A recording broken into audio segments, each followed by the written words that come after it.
Okay. Good morning, good afternoon, and good evening from wherever you are joining in from. This is the seventh edition of TONIPASH Sustainable Energy Talk, and we'll get started right away while others are still joining in. We have quite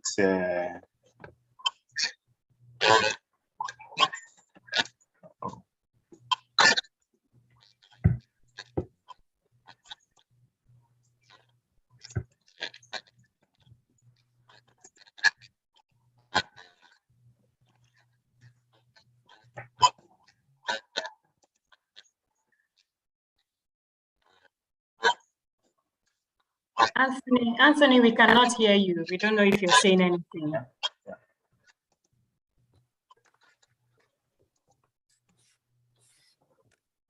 Sorry about that.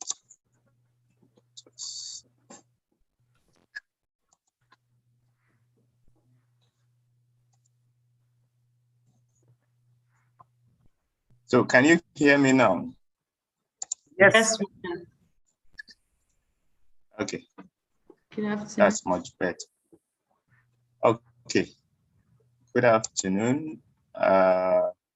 Yes. Okay, so I'll quickly hand over now to Glory. Glory is going to be a moderator for today's event.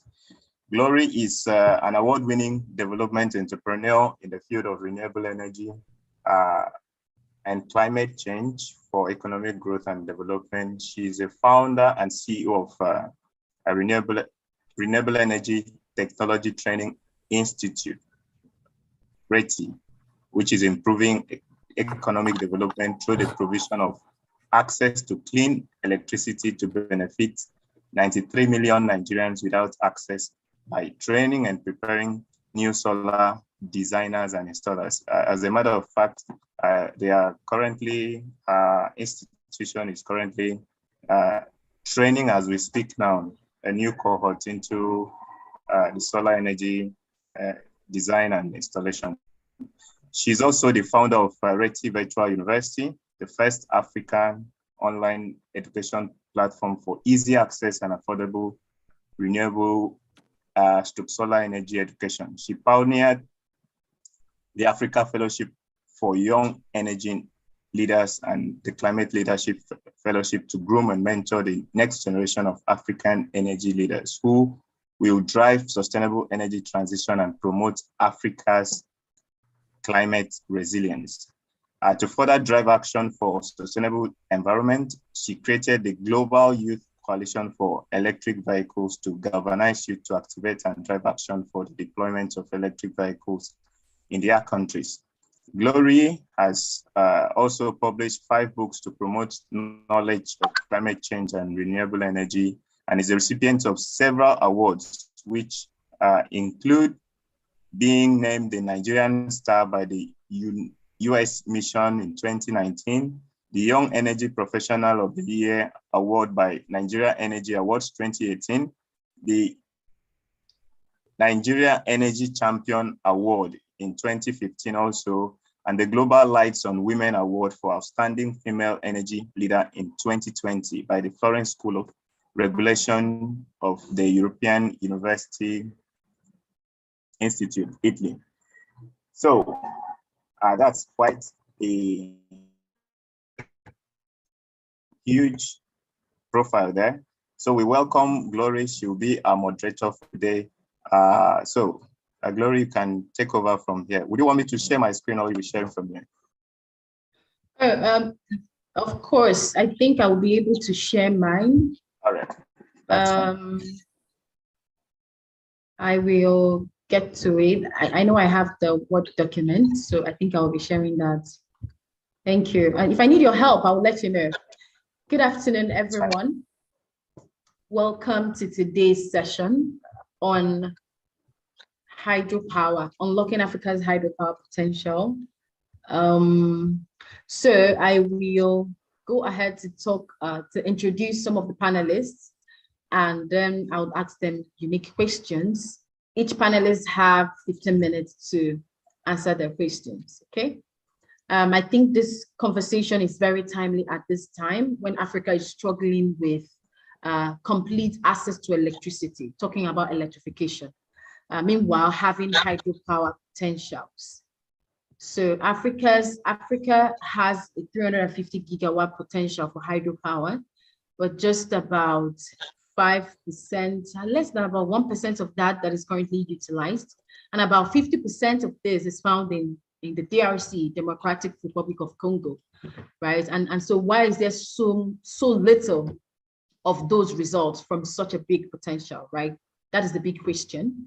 And in Nigeria, for instance, which we have most of the speakers here from Nigeria, we have about 3,500 megawatt capacity of small hydropower, and just about 1% of that as well that is being utilized. So what is the problem? And I always like to point out, to the lesson from Brazil here, which also is very much similar to Nigeria, with same population, with same natural resources, even though they have much more higher hydropower potential. But how did they take a leap from average to top 5 global energy producers, especially hydropower? So it's very important. And I mean, that's what we're going to be learning from today, to listening to up to 6 experts to just bring out small nuggets each from their perspectives concerning this subject matter. And the reason I like conversations like this is because the listeners and also the speakers as well, especially myself, we'll be learning what these people have done in the industry from their own pool of experiences, and how can we as young leaders apply some of that to help our country's advancement in clean energy. As you know, hydropower is the largest zero carbon energy resource, right? So it's also one of the most capital intensive. And I always talk about Brazil, how they utilize that hydropower to become the world's top 3 largest producers. So they were very transparent with their policies that focused strictly on just developing that sector. They were not confused by solar power, and the whole world was talking about solar. The whole world was talking about climate change, and the whole other countries were trying to see how to get aid and grants. But Brazil focused mainly on harnessing the hydropower. So that's just a little introduction, and I know that I don't have a lot of time, but I wanted to prep your mind to just see how you can become problem solvers. I always encourage listeners and speakers as well to think about how to become problem solvers, and I urge you to use the information from today's knowledge to actually implement it and put it into something you're doing, and feel free to share the result later on social media, so that will be a very good benefit from the program instead of just listening. I hope that you're excited about today, just like I am. I'm not sure if this is the correct slide that I'm supposed to share. I'm sorry, Anthony, I don't know if you can let me know if this is the one that I was supposed to put on my screen. No, there is another one. The, what is it called now? The PPT, the slides. Okay. Do you want to help me share it so that before I can locate, so that I could go and pull it up from where it is? All right. You can please share your screen. Thank you. I'd like to welcome whilst he's pulling it up, I'd like to welcome some of our very important speakers that are on the call. Thank you for joining us. We're so impressed at the work that you have done. We are proud to have people like you in Africa who's changing the game and just taking the lead for a better world and for an electrified Africa. Please pardon me, I'm really just using style to try to find my PowerPoint presentation. But please, I'd like you to, most of you, I think that all of you are going to be sharing your screen, right? I think that you guys have prepared a PowerPoint presentation. So we'll soon be letting you know that. Anthony, please, can you let me know if you have, if I could, okay, yes, there you go. Thank you so much. So hydropower utilization in Africa. What is the opportunities and challenges, right? So I will be going right ahead to the first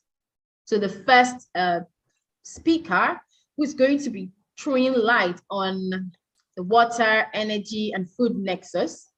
And our speaker, Anton Luis Olivier, thank you for joining, is an entrepreneur and a CEO with more than 25 years of international experience in the renewable energy sector. And most notably, he founded and served as CEO of the REH group of companies in South Africa in 2006. He also established REH as a hydropower development business, and the group grew and became a leading developer, owner, and operator of small hydropower plants in SA with activities across Southern Africa. He's qualified in mechanical engineering with a postgraduate degree in economics, both from the University of Pretoria, South Africa. He also worked initially in the public sector as well as in the private sector, consulting, and spent about 2 years as a project manager with the United Nations Environmental Program in Denmark. Now, following his exit from REH in 2021, he has taken up a non-executive directorship in listed energy fund and served as a senior advisor to several independent power producers. He's also a founder and director of a new private debt fund, providing senior debt to the renewable energy power sector in South Africa. Anton Lewis is a regular moderator and speaker at local and international energy sector conferences and workshops. He's also a board member and vice president of the International Hydropower Association, and has, amongst other, represented the IHA at the International Energy Agency. Wow, amazing. I'm giving a round of applause for our first speaker. Now, you can all agree with me, all of the listeners, that the organizers of this event have indeed sought out just the best people for this. So I'd like to please invite Anton Olivier to share his screen now and make his first presentation. You have 15 minutes to do that, sir. So if you're on the call, please, you have the floor now, and you can just share your screen. If you don't have any screen, please feel free to just speak. Yeah, I see you right there, Mr. Anton. Yes, hi, Glory, thank you. I'm about to share my screen. Of course, yes. Let's see, I'm not sure what you see, what I see. Let me just make it that one, and that's the presentation, and it's in presentation mode. Is that clear? Yes, we can see it. It's clear. Okay, thank you. Glory, thank you very much for that kind introduction. It's a really great pleasure for me to be at this forum, to be able to present. I'm presenting through my position as a board member representing the Africa region for the International Hydropower Association. Also, I'm a vice president of the IHA. I will give firstly a sort of global view on hydropower status, then focusing on Africa, and then lastly just giving you a bit of detail on the International Hydropower Association. Glory, if I can rely on you in the time, so give me a heads up when there's like a minute left or something like that. I'd appreciate it. Of Great. course I will. Okay. As we heard, hydropower is the largest source of low carbon electricity. So hydropower is equivalent to the installed capacity of all the other renewable energy technologies combined, but it's very centralized in terms of where the capacity occurs, as you can see from the graph. And we also heard from Glory about the Brazilian success story, and of course China. And these days we see most of new hydro capacity happening in the east. Let's see, sorry, my screen's not moving. Let me get it this way. Okay, so the IHA has for a number of years been doing this. We do annual updates, and just to show you where we are in terms of hydropower, there's about 1,300 gigawatts of hydropower installed. The capacity rate is growing, but it is slower, and it is much slower than we need to meet our climate change objectives. And as I mentioned, China is responsible for most of the capacity increases that we've seen to date. The International Energy Association, the IEA, has done a number of scenarios, and in their net zero emissions case, hydropower will by 2050 be the third largest. So that's after solar, PV, and wind will be the third largest renewable energy source if we need to meet those objectives. But here's the challenge. We need to build, according to these scenarios, another 1,300 gigawatts of hydropower. So essentially, we need to build as much hydropower in the next 30 years as we built in this last 130. And that is a huge task. And I think it will be very difficult to satisfy that, but there's a lot of positive developments that work towards hydropower's case. If you look at where hydropower is distributed across the world and where the potential is, the dark blue blocks are the installed capacity. The light blue is the pipeline, and what's remaining potential is in green. So you can see, for example, if you look at Europe, most of the potential has been utilized already. They're a little bit under development, still a little bit more to come. I mean, 73 gigawatts is still sizable. That's about the size of the installed generation capacity of the UK, for example, which is about 80 gigawatts.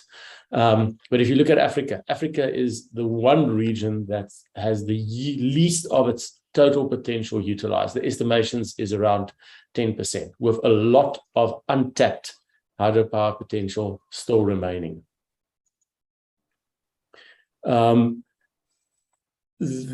I've just returned from a hydropower conference that was hosted in Geneva by the Swiss government, which had delegates from across the globe, but specifically from Africa. And one of the themes that emerged there was that we need hydropower as a dispatchable, in other words, power that you can turn on and off, power resource to match increasing wind and solar, and even geothermal resources. So hydropower is essential to the growth of the other clean technologies, and by means of the fact that it is the only renewable energy technology with where you can have inherent storage, and you can have it either in a reservoir or through pump storage. And we're seeing now at the moment a global revival of pump storage. A lot of projects being done in China. A lot of have just been announced in Australia as well, and we see, in Switzerland, we were fortunate to visit a hydropower plant, 900 megawatt pump storage plant that was commissioned 2 months ago. In Switzerland, using an existing hydro reservoir for one of its sites of the lower reservoir. So we're seeing a lot of that, but we need to see a lot more. And if you could just look at the statistics there, that currently, battery capacity installed globally is like 0.1% of the storage capacity that is already installed in pump storage. So this is a technology which we need to take very seriously. I think in Africa, there are 4 or 5 pump storage plants, all located in South Africa. We need to add more of these. And if you can see globally, this is research done in Australia, there is an abundance of possible sites available globally for pump storage. Now, one of the main factors that has influenced hydropower development over the last couple of decades were concerns about sustainability. There was a massive hydro developed globally in the 40s, up to the 40s and 50s, 60s. Then it stalled when there was awareness of social and environmental impacts. And it's now started picking up again. But we've over time realized, what needs to be done to make hydro sustainable. And it's the view of the International Hydropower Association that the only hydropower that should be built these days should be sustainable hydropower. And there's a lot that goes into that word, but it's mainly centered around social and environmental factors. And Africa, because it's utilized such a small percentage of its hydro resource, still have a lot of excellent and sustainable hydro sites available. And these are being developed on a combination of large and small scale. So this covers the whole continent of Africa. Very often you see statistics referring to sub-Saharan Africa, because there is a large hydro in North Africa as well, like the Aswan Dam in Egypt and so forth. So on the African continent, this is IHA's figures, which they update annually. There's 38 gigawatts of hydropower installed, 16% of Africa's energy supply. If you look at sub-Saharan Africa, the picture changes. Then there's hydropower makes up close to 40% of the installed capacity, which means that hydropower is, in sub-Saharan Africa, the dominant source of electricity. So, what keeps the lights on in Africa is hydropower. But we face increasingly impacts from climate change, and it's a diverse impact across Africa. Regions are getting wetter, regions are getting drier, and we're seeing more increased volatility in events. And one of the companies that I work for as an advisor is Scatec, a Norwegian company, building large hydropower plants across globally, but also in Africa. And in January of this year, while our Scatec team was in Malawi negotiating the final agreements around a 350 megawatt hydropower plant, which is now entering the advanced development stage, floods hit Malawi from a cyclone, which washed away half of the installed hydro capacity during that freak flood event. So it is something that we need to get very much used to. And then the other factor, and this is critical. I think this is probably one of the biggest challenges facing us in the continent. If you look here, the average age of the African hydropower fleet is around 25 to 30 years. We've had a lot of new additions, mainly due to support of China. China's been instrumental in development of new hydro in Africa. But we've got about half our fleet that are 25 to 30 years old. Hydropower, if managed, maintained properly, has an almost indefinite lifespan. There's hydropower plants that were built in the 1880s or 1890s globally, which are still in operation. So it is a truly sustainable technology, but you need to maintain it properly. And unfortunately, a lot of the power plants in Africa are not running at full capacity. They don't have the availability that they should.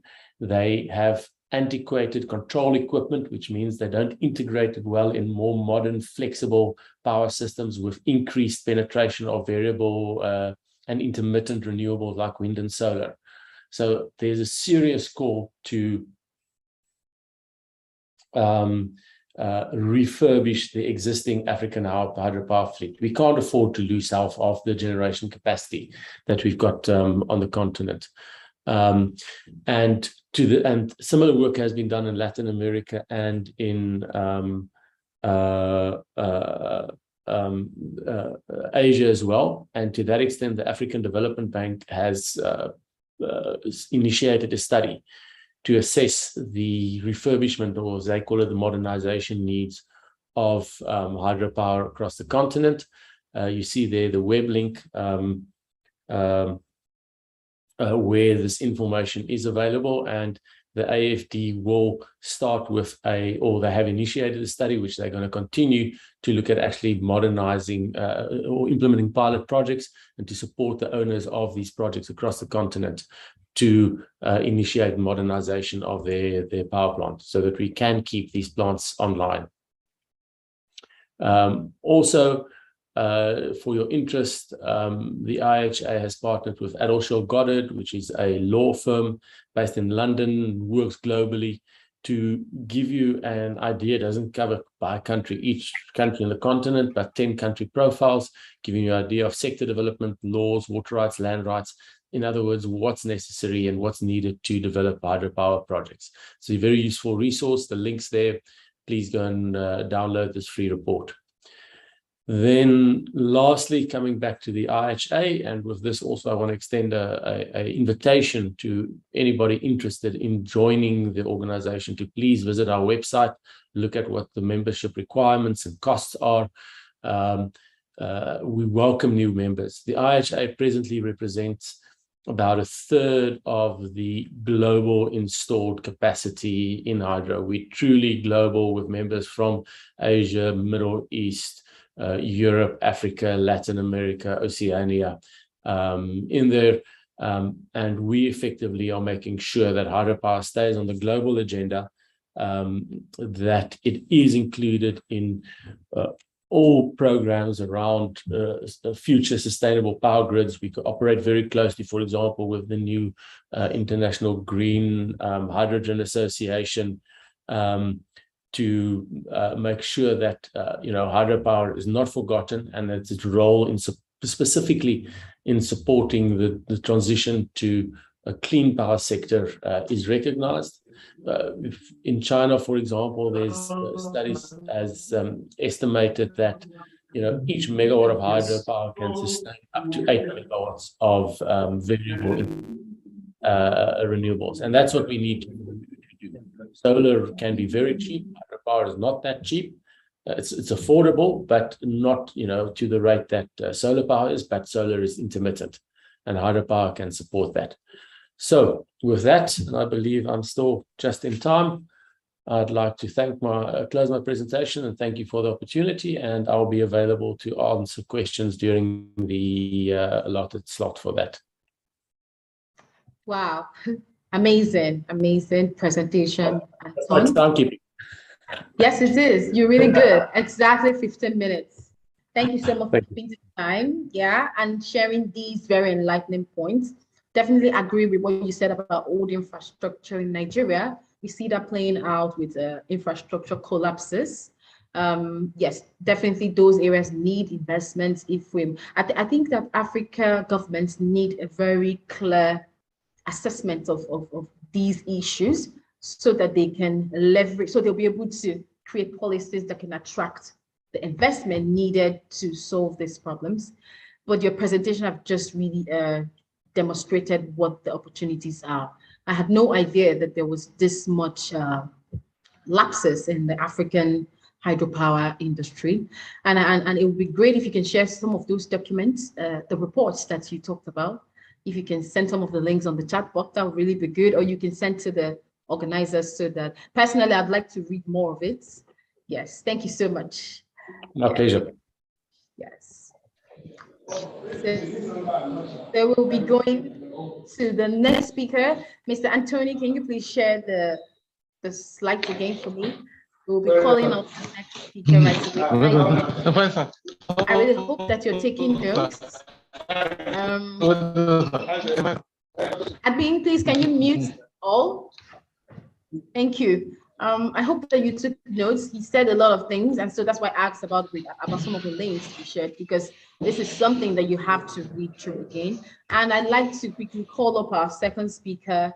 And please, can you show me the slide where his topic is in, so I can read out his topic? There is the slide that has all of the topics, and so that everyone would easily follow that. I think that's the third slide. So I'm happy to welcome Mr. Michael Oluwabumi, and I will just quickly read out what he's supposed to be sharing with us today. He's supposed to make a presentation on, let me get that. Please hold on. Yes. Oh, he's the one who's talking on the water, energy, and food nexus, how hydropower can contribute to the achievements of SDGs. We definitely know that these three things work together: water, energy, and food. How can hydropower link all of these three, and how can it help achieve the SDGs? And I'd like to introduce the speaker now. Mr. Michael Oluwabumi, who is the co-founder and executive partner at Luffy Inc. Allied Partners Limited. They are the operators of Innovation Hub based in Lagos, Nigeria, and Luffy Inc. Capital Management USA. He's a summa cum laude graduate of electrical engineering at Prairie View A&M University. Michael Oluwabumi also earned a master's degree, in electrical engineering from the University of Houston, USA. Holds a master's degree in business administration and international management from the University of London, UK. He has extensive experience with over a decade in innovative venture support and development, project development and management. Can you go to the previous slide, please? Thank you. Project development, and currently oversees Luffy Inc. Allied Partners Limited and its venture capital arm. Luffy Inc. Management, among many other entrepreneurial endeavors, right? Lovink is a project and business development company that has been instrumental to launching several impact startups, including Flutterwave, Adela, Printivo, Huft Bay, Formetric, and Opicus. He also sits as the executive chairman of the Vetman's Resources and Infrastructure and Agriculture Focused Concern with investments spanning energy, agriculture, and infrastructural projects. Michael is a licensed professional engineer in the state of Texas, as well as in Nigeria, and a certified project management professional. He previously worked with ExxonMobil and Wally Parsons Corporation. He is the chairman of the Essentials Committee of the Nigerian Content Consultative from the Forum of the Nigerian Content Development Monitoring Board. Amazing. Please let us welcome and receive right now Mr. Michael Oluwabemi to talk to us about the food, water, and energy nexus, thinking about how that relates to hydropower. You'll have the floor now, sir, if you can hear me. Please feel free to share your screen. Thank you. Welcome to the call. Thank you so much. I try as much as possible to make these interactive, and thanks to the previous speaker. Once again, my name is Engineer Michael Oluwagbemi. I'm actually not on the beach, but I just figured out that this background, since we are speaking about agriculture and hydro, I should show you a little bit of water and a little bit of coconut, which I represent significant agricultural output here. Again, my name is Michael Oluwagbemi. I'm the executive partner at Lofty Inc. Also relatedly, actually, just this last March, I was appointed by the president to the board of Rural Electrification Agency of Nigeria, representing the Southwest geopolitical zone of Nigeria. So in that capacity, I also chair the subcommittee on finance, investment finance and resources on that board. Of course, in addition to my role at the Nigerian Content Consultative Forum, which is an organ of the NCDME, an agency under the Ministry of Petroleum Resources. Of course, my background being in energy, I'm also actually quite involved in the agriculture subsector. I'm a rancher. I also sit aboard the Vetman's Agri Partners, which is a ranching and agriculture concern with activities in 3 geopolitical zones in Nigeria. So this topic has been of interest, is one of great interest to me, and I think it should be to you. How do we harness our huge, humongous hydroelectric potential to support our food security objectives? I think the previous speakers, I want to thank him for giving us a very in-depth look at the sector and the opportunities, especially from the perspective of practitioners, and then to map out how we then utilize this for specific sectors, in this instance, agriculture. This presentation is going to be a rather short one in terms of the number of slides, but I want to make it as interesting and interactive as possible. For us to we'll first look at the global energy mix and agriculture, and as well as then we'll go into and talk about the Nigerian opportunity. Nigeria is an hydrological paradise, and the opportunity for the country to exploit its hydroelectric resources. And then we'll now talk about powering Nigeria's food production, the opportunity for food production leveraging hydroelectric power. And then I will then end this by talking about the recommended actions going forward. Of course, some of these will also be a learning experience for myself. So if you do have any questions or comments, feel free to put it in the chat box, and then of course we'll take them along the way. As the previous speaker also said, and I think it's very important that we know that today hydroelectric power provides not necessarily an humongous proportion of global power, but a very reliable source of what we call base cheap power. So the most industrialized nations of USA, Canada, Russia, India, Brazil, China produce significant hydroelectric power, which they use to then drive their what we call the base power. Especially so, for example, in Canada, where it accounts for 59% of its total production. In Norway and Brazil, it accounts for between 99% and 84% of production. And you can see that in between the big boys, that's between Norway Norway and France, you can see how much they tend to generate. The world average is about 16% in terms of hydroelectric power generation.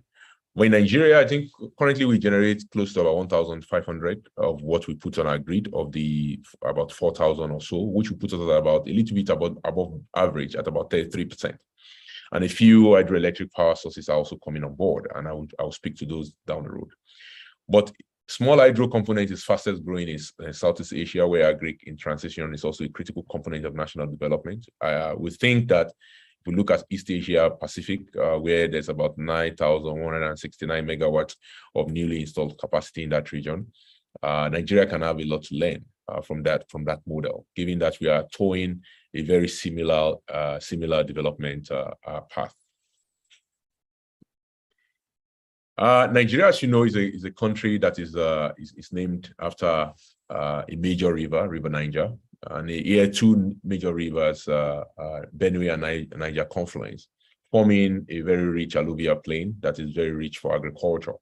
So in one sense, we are lucky to have the two rivers. In another sense, if we are not very careful, we'll get what we get now, which is what we are currently experiencing, which is massive flooding.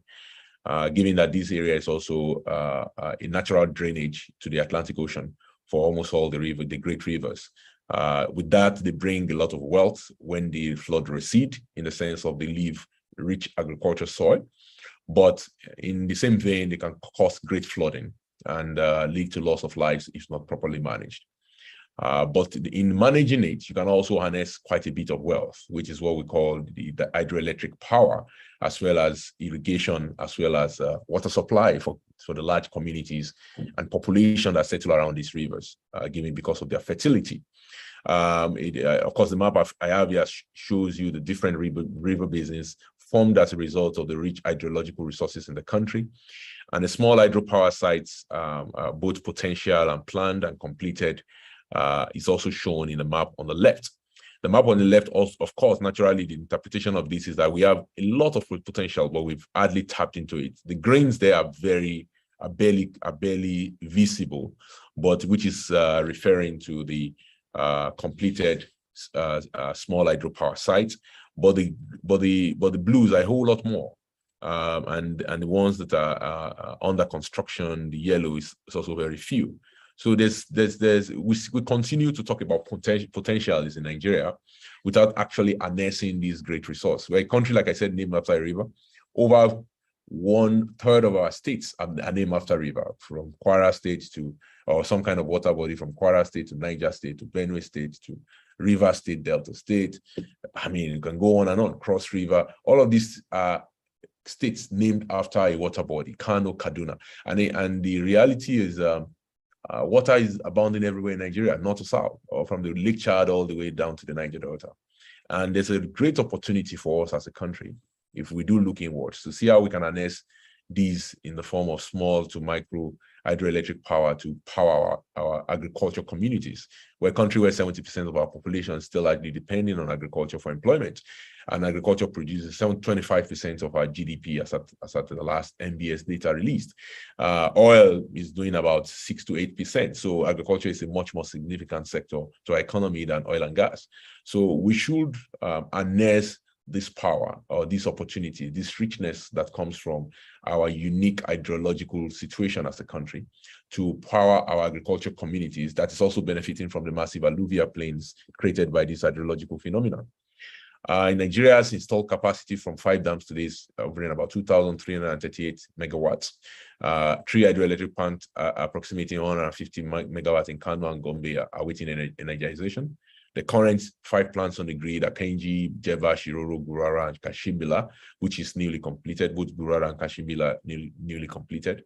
Between them is where you have that 2,338. But we have 3 hydroelectric power plants in 1 in Kano, 2 in Kano actually. The Kano hydroelectric power plant and the Tiga one, which has about 9 megawatts on it, and then we have about 40 in Gombe State, also awaiting energization.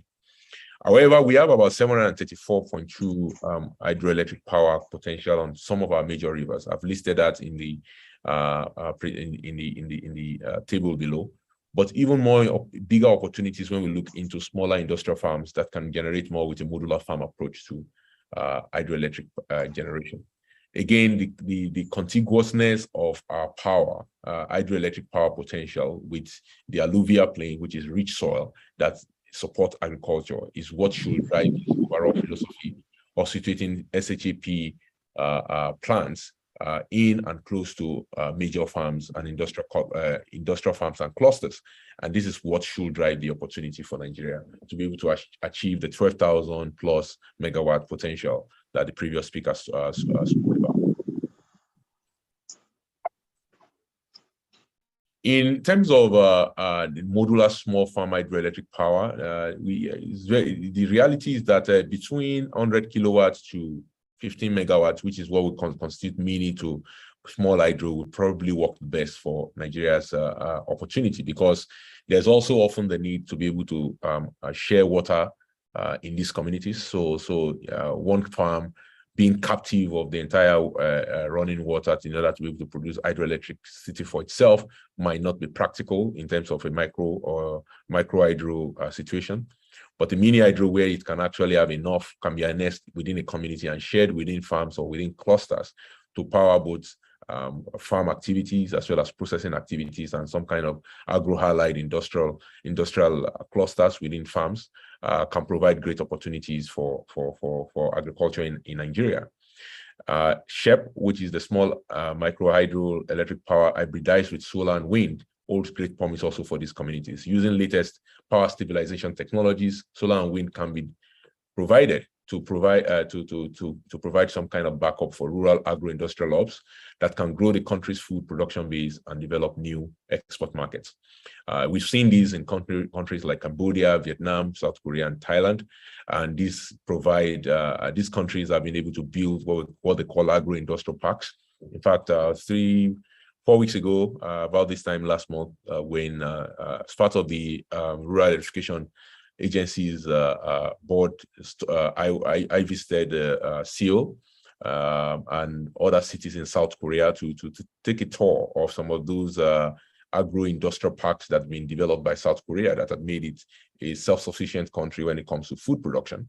And there you also have a company where they have floating solar in combination with small hydro, producing critical power for these industrial clusters. This is something that is doable, and it's something that we should strive for in the short to medium term in Nigeria. This last slide, I like to talk about what do I think should be done, recommendations for actions for us in this country, in Nigeria. First and foremost, we have over 8 river basin development authorities. Most of them are going through turnaround in the last 3 to 7 years. I think that the Federal Executive Council already approved for them to be privatized. I think it's something that should be done. The river basins are meant to operate as private enterprises to drive leveraging water and energy produced on major dams that were developed in Nigeria between 1965 and 1995. Over 200 dams were built by Nigeria on these water bodies, of course, first to control flood, and furthermore to then irrigate and produce food and thereby leverage existing small hydropower potential from these dams to be able to drive food production and processing within these clusters. These river basin authorities litter the country. I think I've shown a previous slide where the mapping of the areas where this river basin authority extend all the way from Chad down to the Ogun, Owena river basin in Ondo and Ogun Oyo states. And it is high time that Nigeria begins to put some of these resources in the hand of the private sector that have the capacity to invest in them. For too long, they've stayed in the hand of government and they've not been well utilized. For example, in Doma Dam, which is under the Lower Benue River Development Authority, which is leased by, part of the land is leased by us. That's by us at Vetmans Resources, the company I chair. That river basin, that particular asset, the Doma Dam, was commissioned in 1983 and by the administration of President Shehu Shagari. Until today, has not been fully utilized. Over 2,500 hectares are fully irrigated with very little irrigation, but it has not worked for one day. So the irrigation is damaged, and it does not produce any more water to irrigate that 2,500 hectares. This is 2,500 hectares of land that can directly be put to use for agriculture production. It has capacity to actually produce power for up to 2 megawatts. I know UNIDO was on that site about 3-4 years ago before they abandoned it. Again, this is recurring across the country. And I think aggressive privatization program for the river basins is required for us to be able to bring in private sector funding to be able to now turn these national assets, which we invested in. By the way, Nigeria already paid for building them. Most of what you call the Paris and London club debts back in the 70s and 80s, which we exited, came from that. Give me 1 minute, please. Another opportunity is to leverage the recently signed special agri processing zone project that AFDB have granted Nigeria. There's $530 million that we can put to use. And then there's also the opportunity for us to be able to expand the mandate of the Rural Electrification Agency alongside that, to be able to adopt SHEP hybrids as a model for agriculture clusters. REA is already doing some of these, of course, encouraged by the board which I sit on. But this will go a long way in helping us to achieve SDG goal 1, 2, 3, 7, 8, and 9. And also, last but not the least, is that we should look at commercial and community farm-led SHEP hybrid models that can be invested in on a PPP basis. A private power production models will inspire wide technology adoption for rural industrialization that will go a long way in helping to improve agricultural production in our communities. Thank you very much. It was a pleasure to discuss with you. If there's any question, I'm sure I can take it. This is my social media handles. You can also reach out to me at info@lofteinc.ltd.biz. Thank you. Amazing. Thank you so much. Wow. You started your speech by saying that the hydropower sector was not, fully your area, but you have just done amazingly well. I've been taking screenshots. There's so much information here. Thank you so much for sharing them, especially the recommendations part. It's really something that should be taken serious. So we appreciate you for your time. Yes. And I hope that the listeners are really following and writing, making notes. So we'll move straight to the next speaker. The next speaker for the day is, I'll just look up. He's going to be speaking on the topic, local manufacturing of hydropower components, lessons from NASENI. Our next speaker is Emmanuel Ajani, who's going to talk about local manufacturing of hydropower. And I'm sure that you know that NASENI is a national, I can't remember the full name, but I know it's a government program that also has the first local solar panel manufacturing company. So I was very excited to see that they were on the call because they be sharing a lot about manufacturing side of things. And today we'll be learning hydropower. I had no idea they were also, into hydropower, but it's going to be an exciting time from Mr. Emmanuel Ajani, who's our speaker for the section, he's a deputy director of the National Agency for Science and Engineering Infrastructure, NASENI. Yeah. He's the head of the energy unit, which coordinates research and development activities in small hydropower, solar energy, wind energy, biomass, conventional energy, climate funds, energy efficiency, and other energy related works. He's a registered mechanical engineer with the Council for Renewable Regulation of Engineering in Nigeria and a member of several professional bodies, including the INSHP. At NASENI, he led the technical team that produced the first made in Nigeria 13 cross-flow SHP turbine and was the desk officer on the NASENI UNIDO project on the development of indigenous manufacturing capacity for the design and production of small hydropower turbine. This led to the production of 2 units of the T15 cross-flow turbines currently installed at the 70 kW EKG Ile Ijesha SHP plant. He's listed by the United Nations Industrial Development Organization as a national expert in the area of small hydropower development. Wow, before he comes on, I'd like to just say kudos to the organizers of the event for the caliber of people that they have brought here. And I hope that the listeners are not taking it for granted. I'm very excited to welcome you, Engineer Emmanuel Ajani. You have the floor now. Cheers. So Engineer Emmanuel Ajani, if you're on the call, please feel free to share your slides and stats. Thank you.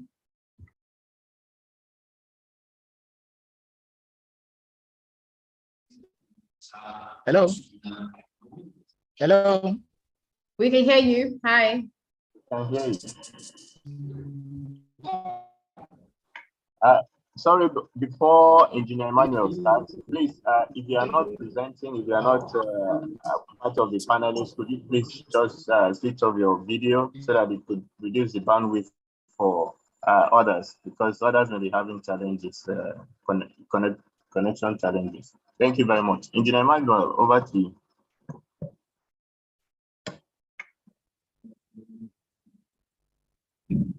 Yeah, thank you very much, Mr. Tony. Can you hear me? Can you hear me now? Yes, we can hear. Can hear you, sir. Hello. Loud and clear. Loud and clear. Go ahead, sir. Loud and clear. Okay, just one.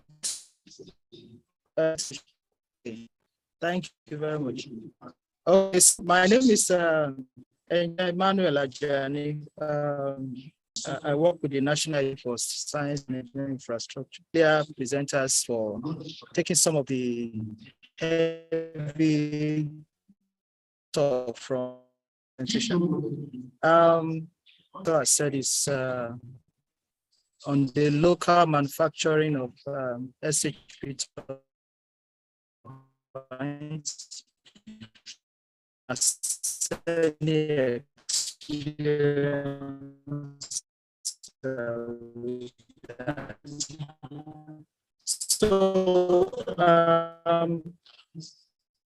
the outline, I'll be looking at Naseni to give you some background of Naseni,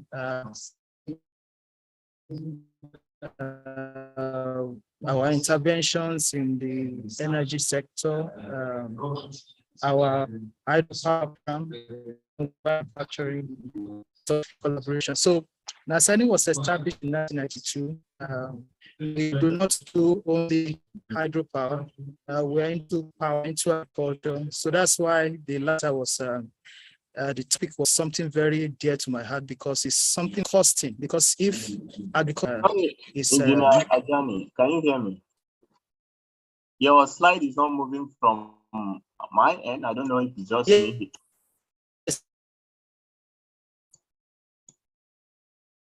Yeah, your slide is not moving. We are still on the first slide.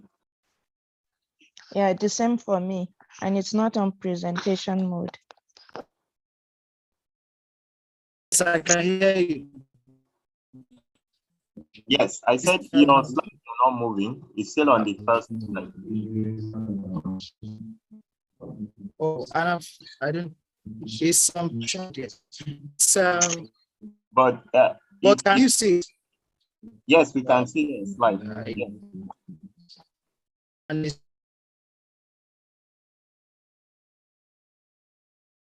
I don't know if you want me to share from my end.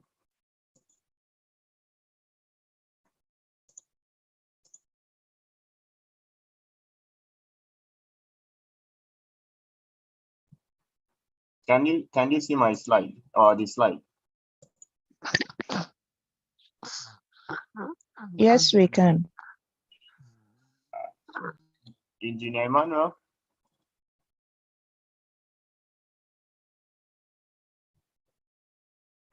Okay.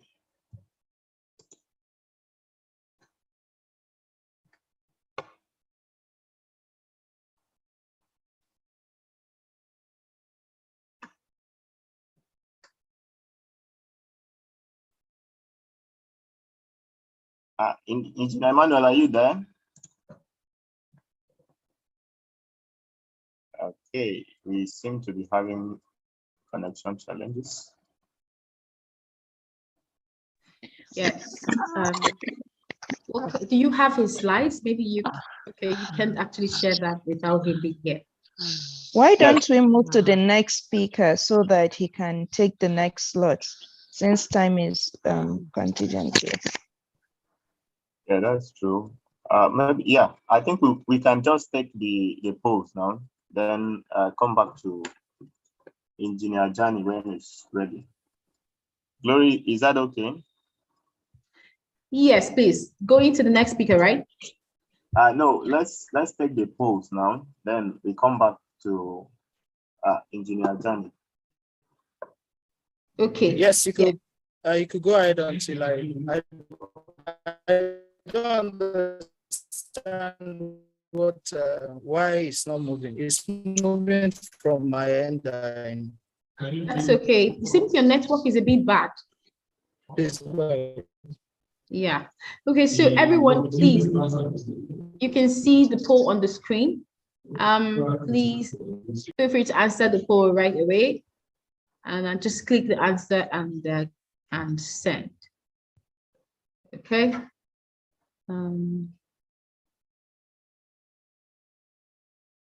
Okay. So we have Africa for the first poll.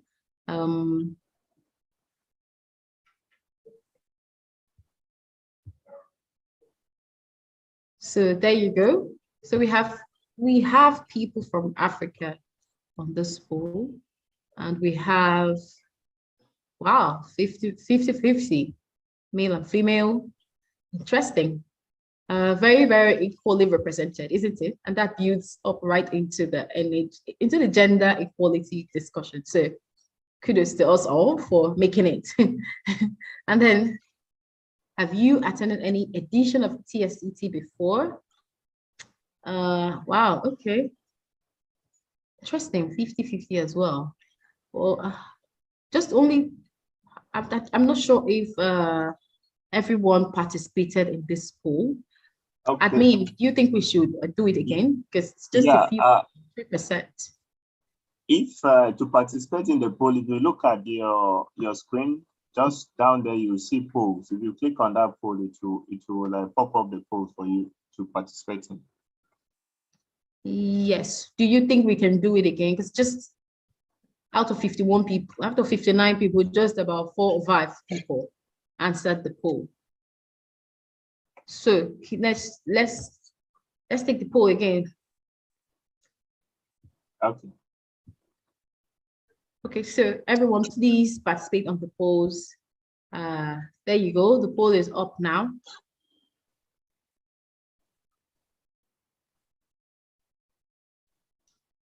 Wow. I'm not sure how this thing is working out.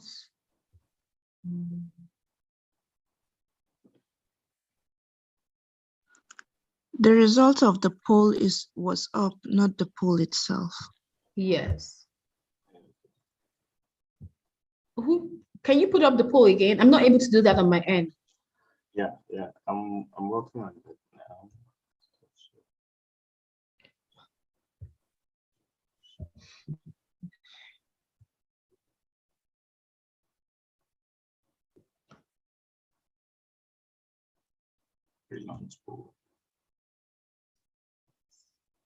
Okay, so it has started again.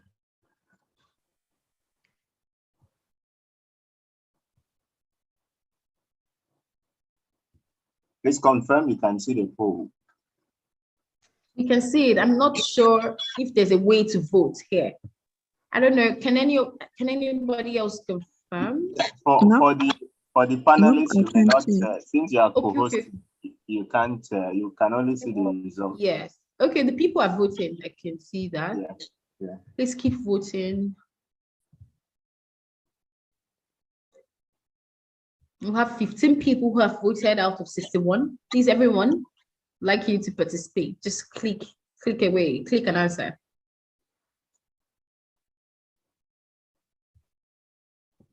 Okay, getting the 23 people now. 25 now. So I'm sure that you all can. Please, Anthony, is there a special place they need to go to check for the poll, or should it just pop out on the screen of everyone? Yeah, it may not pop out. So if you go to more, where your cursor is on the Zoom platform, you can see the poll. You click on it. So guys, click the three dotted buttons by the far right and click on polls. We have 29 people who have voted out of 60. So that's just about 50%. So we're waiting for the other 30 people to vote, please. So click on the three dotted lines and click poll and cast your vote.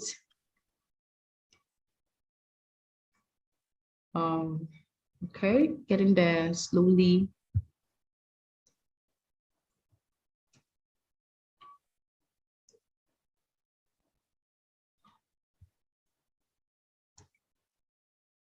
So still expecting about 26 more people to vote.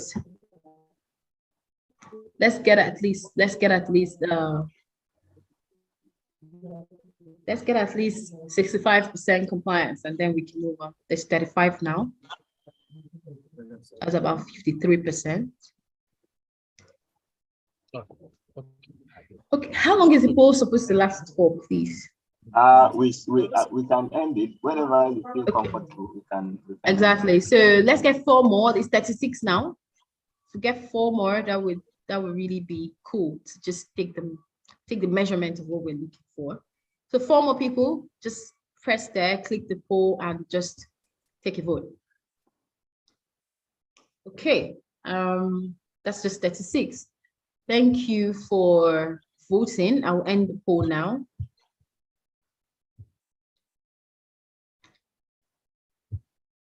So these results will be shared up, as part of the events report. So it will accompany the report too. So you will see how the votes came. The results are on the screen now. Can you all see it? Okay, yeah. So thank you, everyone. Is there any need to go over the results? No, it will be part of the event report we'll be sending across later. Okay, thank you so much for that. And we will move on. I'd like to ask if Engineer Emmanuel Ajani is ready at this time.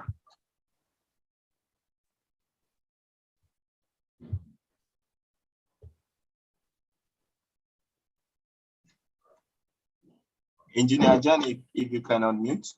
Yes, you're on mute. Can you hear me now? Yes. Yes. Yes, we can go on, please. Can I go ahead? Yes. Okay. I'm so sorry for that break in transmission. I don't know what happened to the network. So I'll just continue from where I stopped. Are the slides moving now? Hello? Yes, Yes. Okay, so let me go back. So I stopped at Naseni establishment in 1992. The long and short of it is that any technology that is anywhere in the world that is required in Nigeria, it is the responsibility of Naseni to bring it in to localize it. So we have done that in several areas. So in the power sector, like the moderator said, we established the first solar panel manufacturing plant. We are expanding to 50 megawatts. It's currently at 7.5. Part of the expansion is to also produce solar cells from silicon ingots extracted from silica sand, which is abundant in Nigeria. We produce efficient bulbs, first made in Nigeria, hydropower. These are pictures from the solar panel manufacturing plant. These are some other products, inverters, rechargeable lamp, 5-watt LED bulbs. So this is also one of the things we do in collaboration with CGWIC in China for transformer production. The construction of the production line is starting early next year. Some of the samples of the transformer produced what you are seeing above. Then the Naseni hydropower program. The objectives of Naseni hydropower are majorly 4. Number 1, to develop manufacturing capacity for hydropower equipment. Our ideology is that if we can make it, then we can also maintain it. Many of our hydropower plants that have gone moribund is because no local capacity. So our first objective is to develop that local capacity to manufacture turbines and other ancillary components. Then secondly, we wanted also to encourage the integration of hydropower plants in a large number of dams in Nigeria. The last speaker talked about the over 200 hydro dams that we have in Nigeria. And of course, what we are trying to do is to integrate not only agriculture that is there, but also hydropower, because with hydropower, you are not consuming the water. Once you generate the electricity, the water that goes out of the tail race can go back into for irrigation and other purposes, including water treatment. Then the third objective was to midwife the establishment of local manufacturing companies for this equipment. NASENI is not expected to go into full-scale manufacturing. We're supposed to be the stopgap to bring the technology home and pass it on to indigenous companies.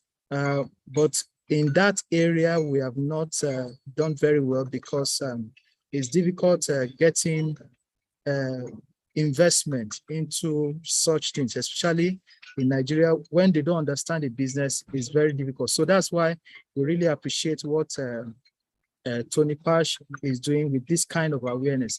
Then the last one is to also midwife the establishment of a hydropower equipment development institute, which NASENI can do. Moving forward, sorry. Okay, so I won't take more time on this. This is just to show how a normal hydropower plant is.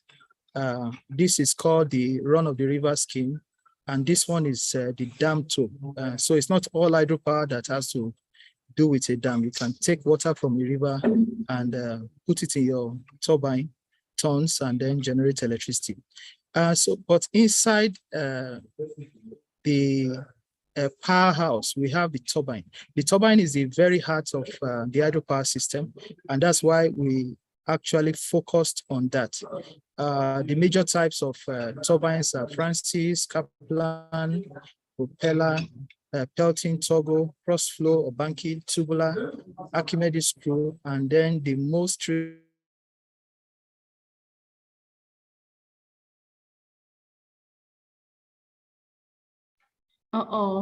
I think we lost him a little bit. So under turbine manufacturing, what we have done so far, we started with the T3 cross-flow turbine, and we have also done the T15 cross-flow turbine. I will show you some pictures in the next slide. We've also worked on the propeller turbine, hydro-connected turbine, and the turbo. This is the T3 model. It's a 10 kilowatt cross-flow turbine that was designed for a site in Abuja. We call it KETI SHP plant.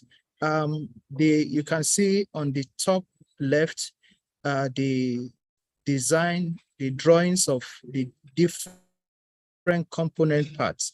And all these component parts were produced in our workshop in Akure. The completed one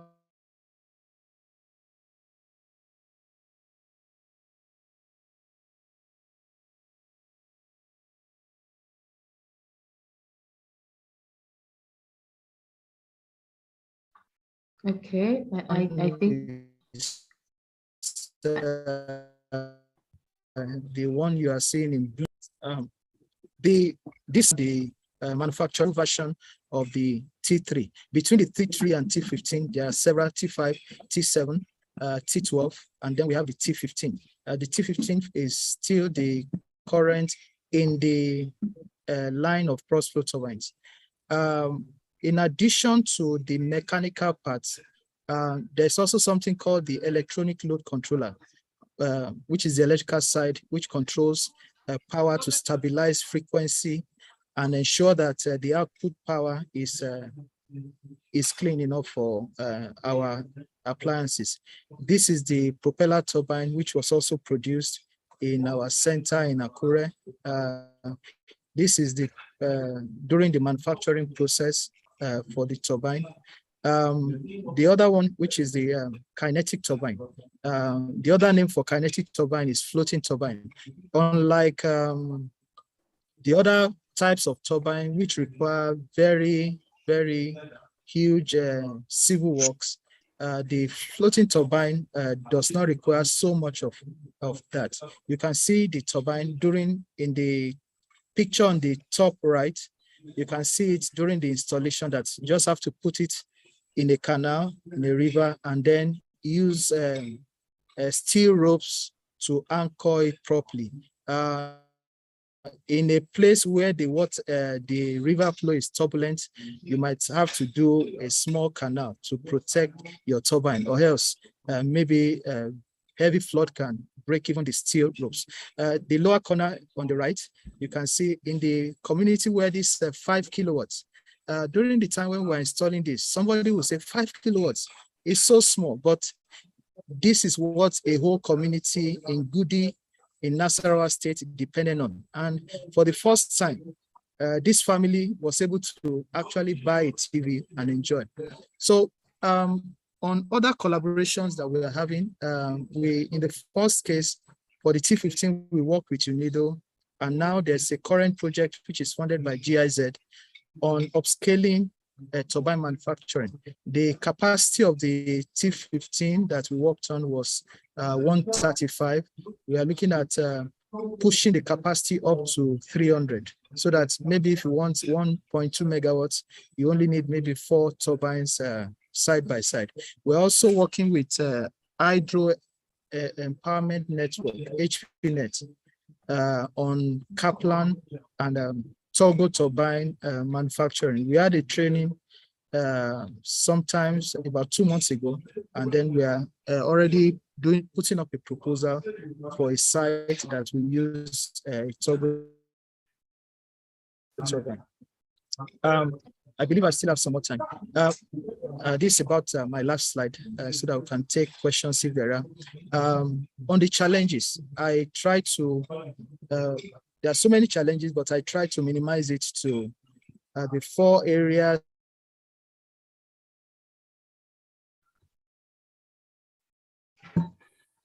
Mr. Manuel, are you there? Which are the focus of manufacturing capacity for hydropower equipment. Can you hear me?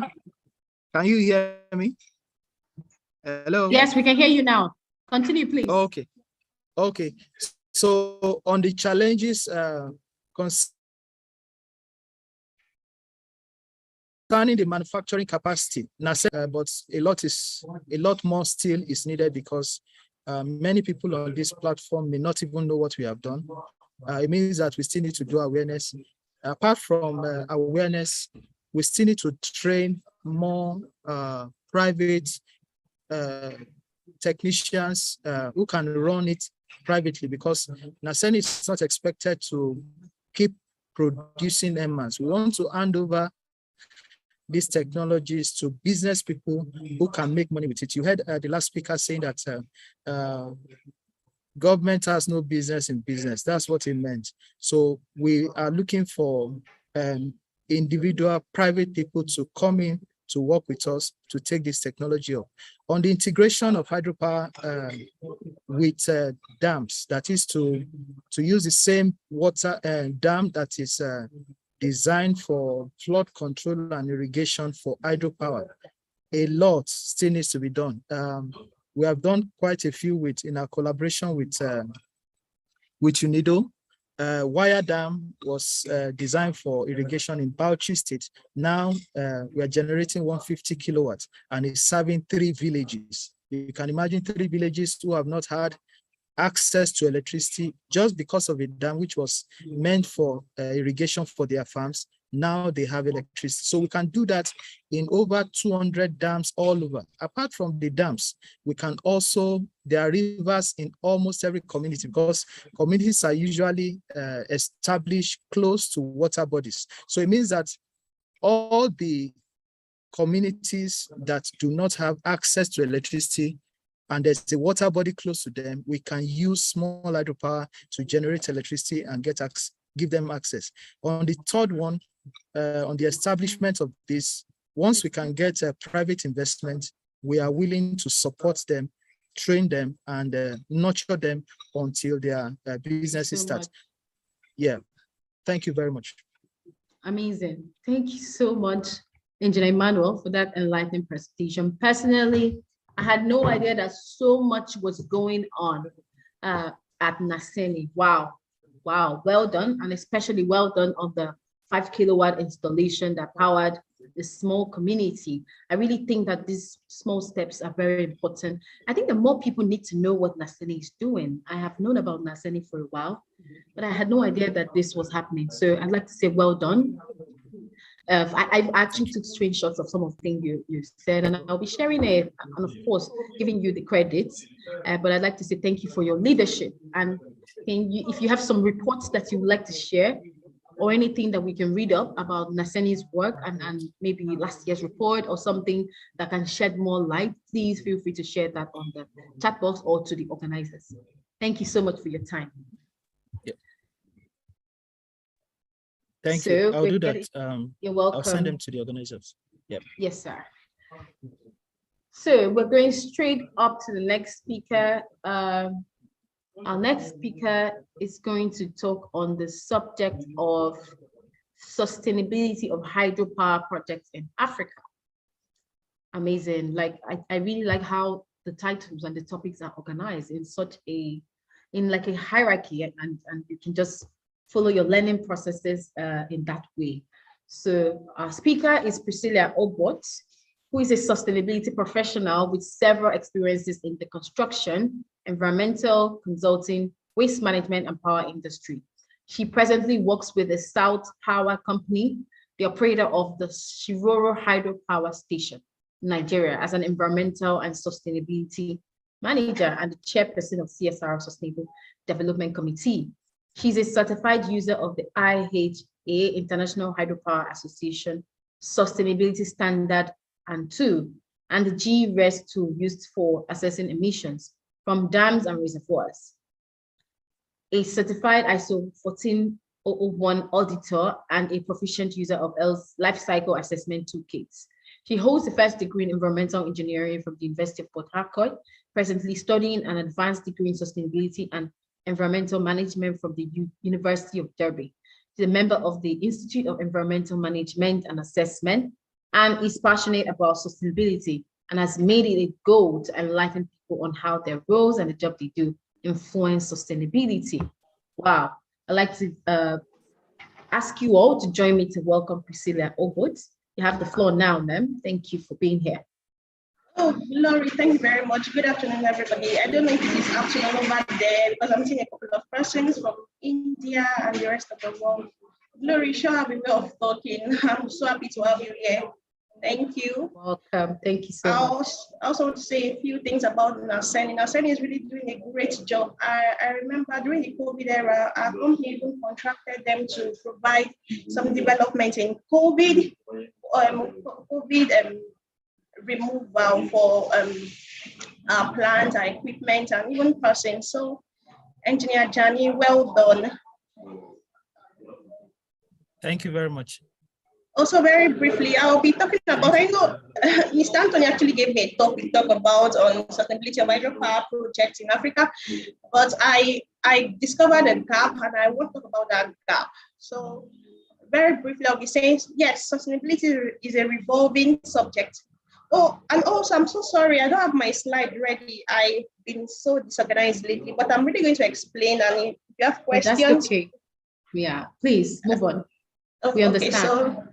Okay, so sustainability, I'm so happy it's a revolving subject right now. Every business talk about just for their posterity.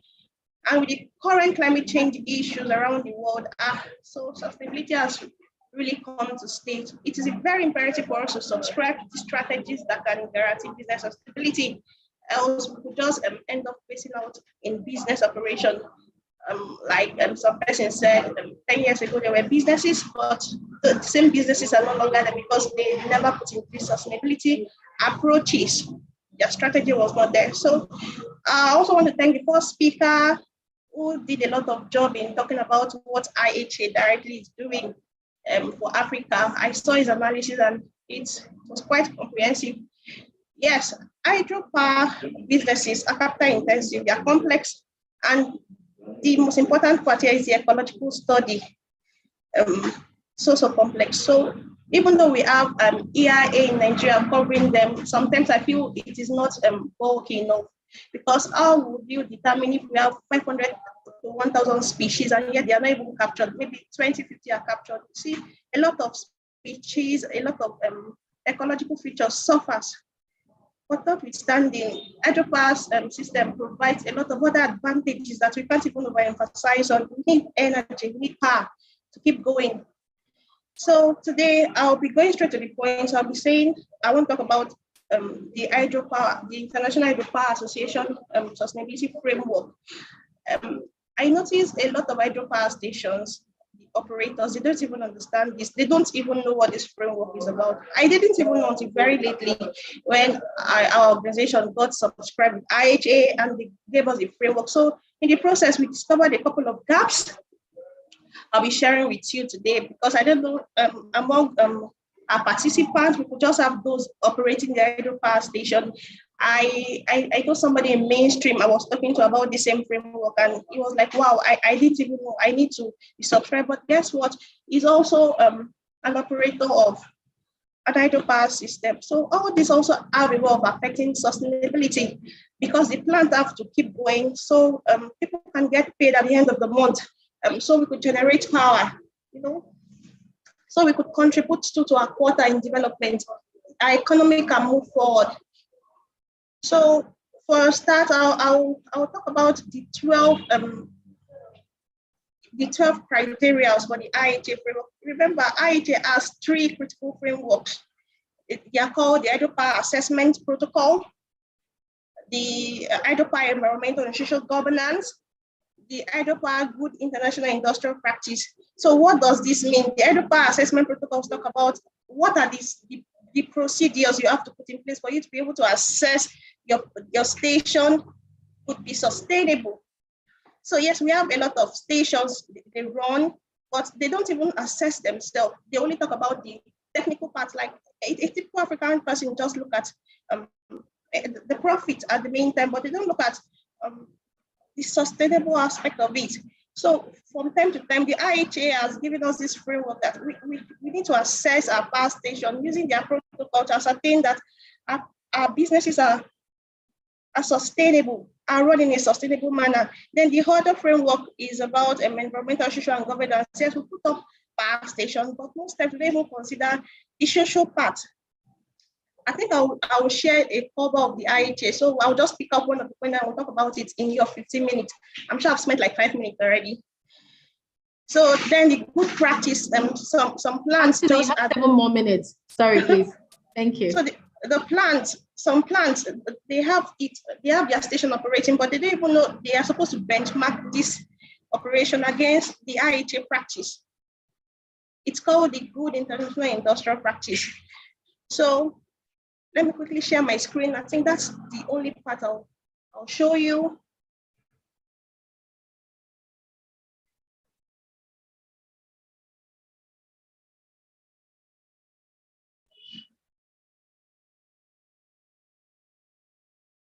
Okay, are you there? Can you see my screen? Yes, we can. Yes, okay. we can. Okay, so if you see something called hydropower sustainability guidelines. That's where the good practice is. So if you look very, I'm going to zoom it. You see a couple of things like communication and consultation, governance, indigenous people, labor, working conditions, cultural heritage, public health, biodiversity, invasive species, erosion and segmentation, reservoir management, water quality, noise. These are factors that affect the sustainability of any infrastructure. Okay, so I'm trying to move something so I can click on this. So we have a lot of things there, but I'll be talking about just these 12 points here. So we can just wrap up within the 7 minutes left. The environmental and social assessment and management is also a very critical requirement that ensures sustainability. We do that in Nigeria locally. It's called the EIA. But now we've been able to expand it to not just environmental impact assessment, but environmental and social impact assessment, whereby if I'm company A, I don't just go to an environment and start up a structure without looking at an assessment. An assessment, we talked about, it still refers back to the assessment protocol I told you about, an assessment of not just the environmental part, like the biodiversity, the flow of water and the rest, the social parts, to which is the people. Not too long ago, a power station almost ran into trouble because they neglected the social part. The people were resettled, but they were not properly resettled. So the IHA framework says resettle people, that's fine, but ensure that the economic situation of these people resettled are better off than how you met them. They shouldn't go worse. So that is how the framework also helps operators in ensuring that projects are sustainable. I don't know if you understand what I'm saying. The labor conditions, yes, we have a lot of, we have workers, we have different type of skilled labor in the agricultural sector, but guess what? If we don't have the right set of persons, or maybe the station isn't doing too well, they decide to migrate, when we start having shortfall in skills. It also affects the sustainability of the station. It's like going to bring, okay, we had an expert who was there and the person left. So what happens? They brought in somebody else and the person maloperated the machine and we had a failure in operation for that day. The performance that day becomes low. So labor condition is actually one, and that's why I'm going to be emphasizing more on the social part. The social part, people just talk about, oh, it's a plant, not just the technical, we should be looking at the social and environmental parts that ensure sustainability. We have something called ESG right now. Labor condition, people move into a community and there are no consultation with the community, the host community on numbers of persons they need to train, to improve. You know, the peaceful your community, the better your company, and the better the sustainability for everybody. Water quality and sediment is also a part of very key criteria. I don't start mentioning names. I belong to some project units with Federal Ministry of Environment, and they talk about companies that are behind this. When the water quality is polluted, of course, when a power station is run, you see effluent will definitely be discharged. When you don't pay attention to your water quality and sediment, it becomes a pollutant, it becomes a problem to the indigenous community, and before you know, it starts bringing up protests, and of course, when they start their problem, the operation doesn't go further. It becomes a problem. Sometimes it could even result to shutting down the station because of crisis, or because a water quality issue was derived. Remember, the same water quality affects the fishermen because they really depend on that for livelihood. And if you understand, hydropower stations are located in remote areas. You at least see the ones that are not located in remote areas. So the people from those communities depend on that. That's like their capital for them. So if you don't, that's why the IHA framework put all these things in place. So we understand that it's not just technically building a station. You should also look at some other ESG criteria. Else, your business might not work sustainably. So I've been moving to 4.4, the community impact and infrastructure safety. See lots of dam. In fact, it was just later we got to understand that it's something called dam safety. You have 2 more minutes now to round up. I'm going to wrap up. So what if there's a dam break? How many of the power stations actually put in place their dam break scenario? Do they even sensitize the host community? Is there even an emergency response system in place to address community people on these matters? So these are critical matters that the IHA framework has put in place just to ensure hydropower stations attain sustainability. Resettlement, I've talked about that already, biodiversity, invasive species, I've talked about that. Indigenous people, these are key people. They may be locals, but they have this entitlement that the land belongs to them. And so if you come in, you just have to communicate and take them along. That's where consultation comes into place. A cultural heritage. Yes, we have an hydro power station, but it shouldn't displace cultural heritage, because it might not sit well with indigenous people. Oh, beautiful. The governance part is also another thing the CEO of Mainstream Energy Solution talked about. He said that the Nigerian government could help alleviate some financial stress on operators, because if you notice,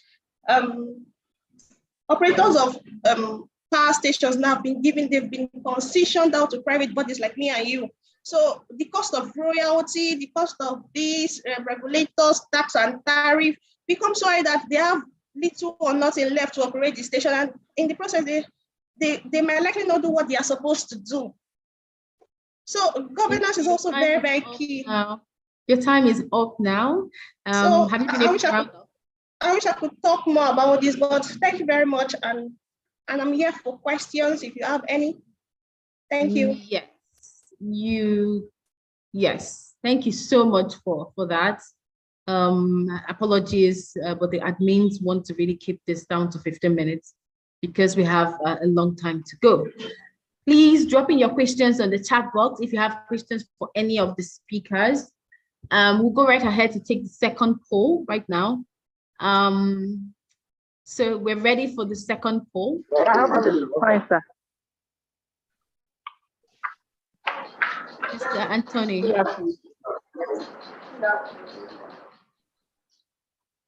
Okay, there you go. The poll is on the screen now. You have the questions. So please, just put an answer on it. How will you rank your country's energy sources? If you're Nigerian, you already know what that is.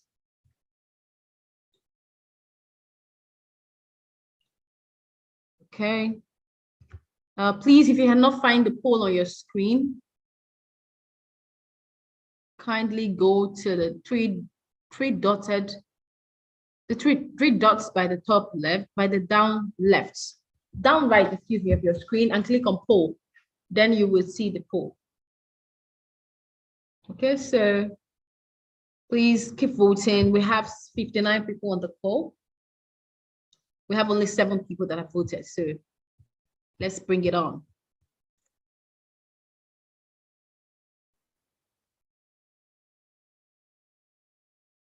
Thank you. Someone said they've submitted theirs. Thank you.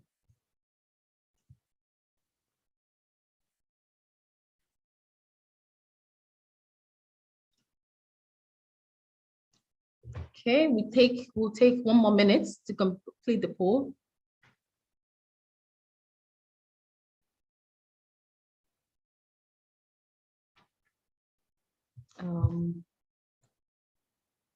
What do you think is the biggest challenge with hydropower development in your country? Number 6. The very interesting question. Okay, so let's give 30 more seconds.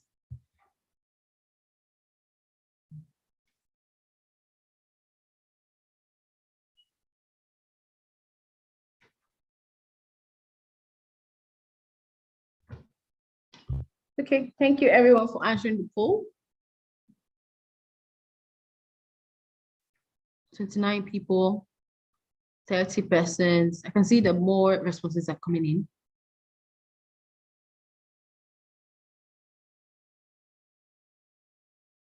All right, I guess we can end the poll now. There you go. These are the results on the screen. Like the admin said, this information will be shared with everyone on the call today. So we'll go right ahead to the next speaker, who's going to be sharing with us. Let me quickly read it out about small hydropower development in Africa. the problems and the prospects.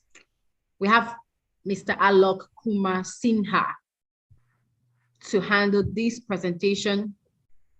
He is a water resources and hydropower expert and an ex-project director, WAPCOS Limited, a Government of India initiative. He was actively associated with the development of hydropower projects in different parts of India and other countries like Bhutan, Afghanistan, Bangladesh, Ethiopia, Vietnam, since the last 40 years after his civil engineering degree.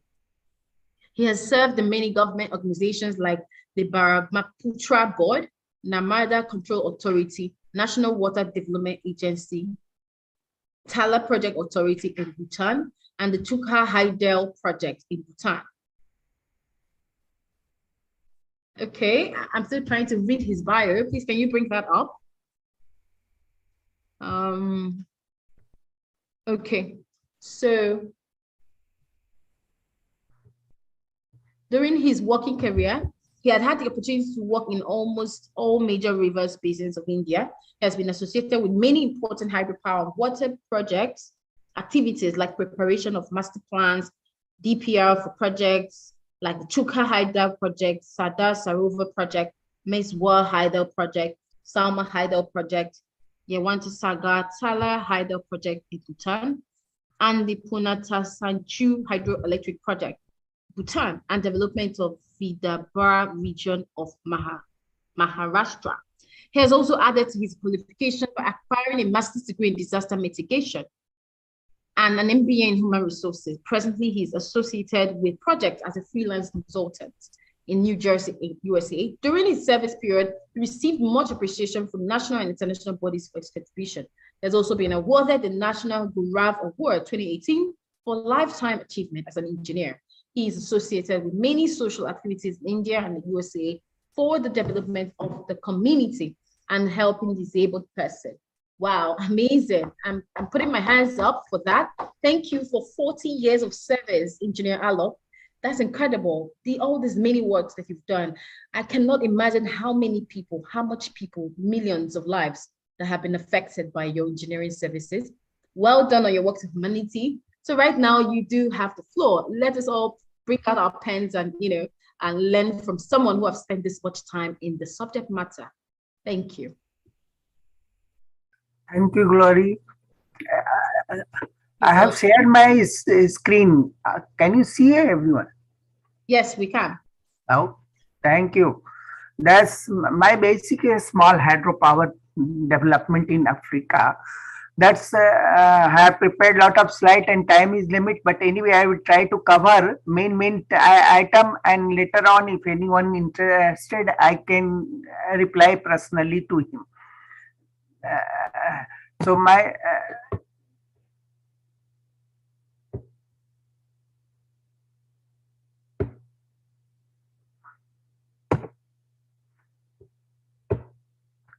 these are the topics. Yes. Are you trying to go to the next slide? Yeah.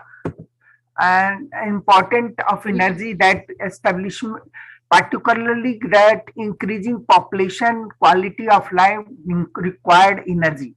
And for any industrial development or anything, power is the main resources. Second, this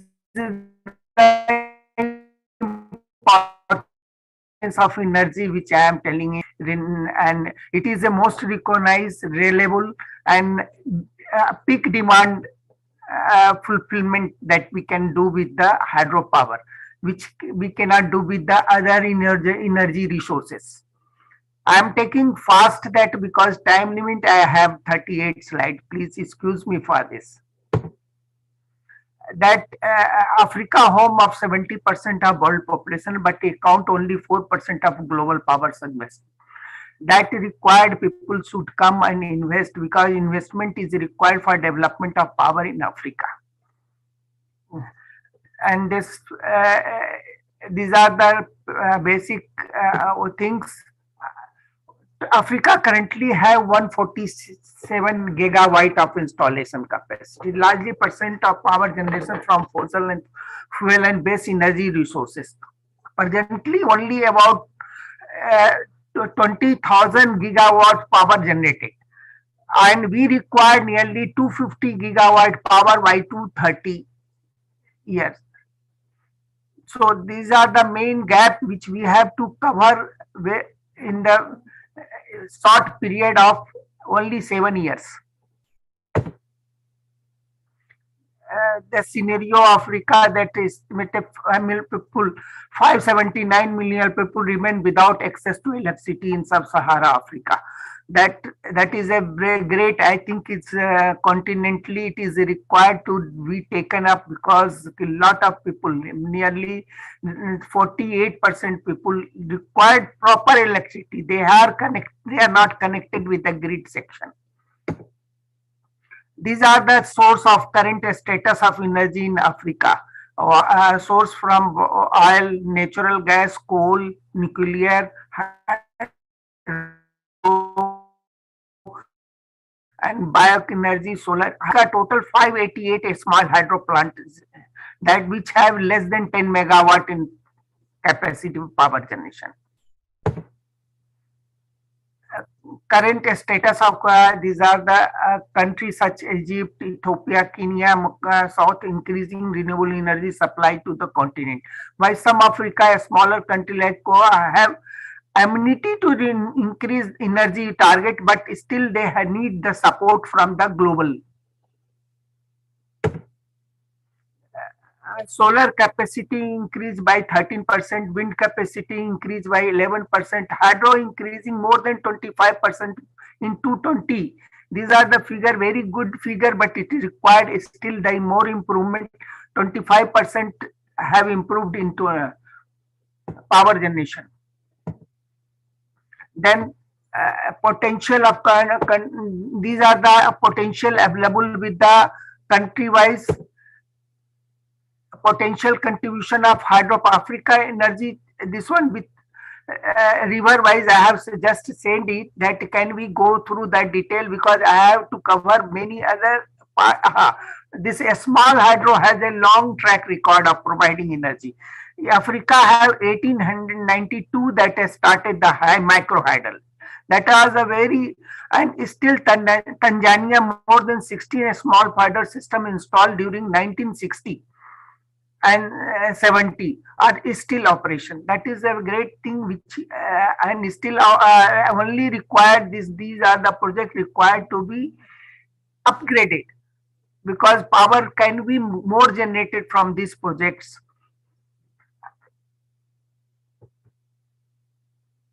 Africa, home of world largest off grid population, approximately 90 million people living with the main national power grids. A small hydro can play a vital role in the providing energy. These are the major thing which I want. Classification of hydropower, that is still not filed. Many countries adopt many things. Some country they take 10 megawatt, less than 10 megawatt, some 25, 10, 30. In India, we are taking less than 25 megawatt as a small hydropower. It is no clear consensus in the country-wise which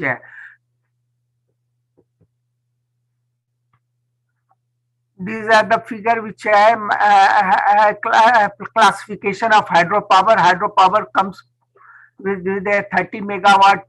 Some country, these are the micro.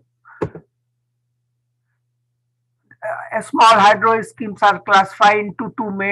This one. These are a general thing which can be. Now the thing I'm coming overall a small hydropower development in Africa. Africa have potential of nearly total hydropower potential of 6,000. This East Africa 6,296.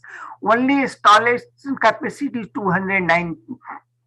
Last of thing can be developed in East Africa, because anyway we can consider North America. Africa has developed better, and but Central Africa and East Africa require to be development more.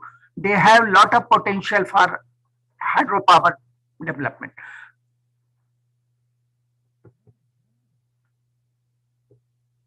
Right, these are the uneven distribution of electricity concentration that I have stated the overview of small hydropower and the uh,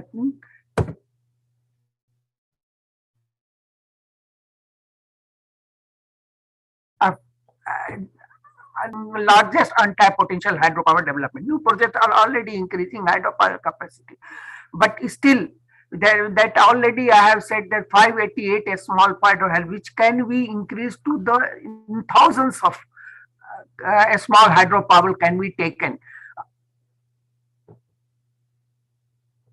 This is the development of a small hydropower that I have covered a small which can be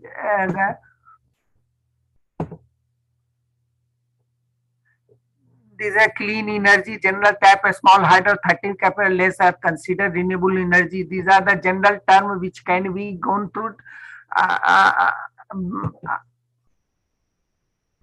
Yes, now I have this main a small hydro generation is environmental friendly, is very useful for generation electricity.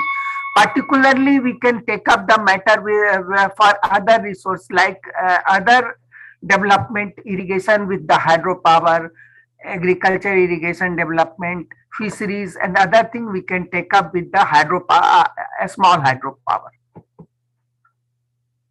These are the advantages. A small hydropower have many advantages. High efficiency power between 70 to 90%.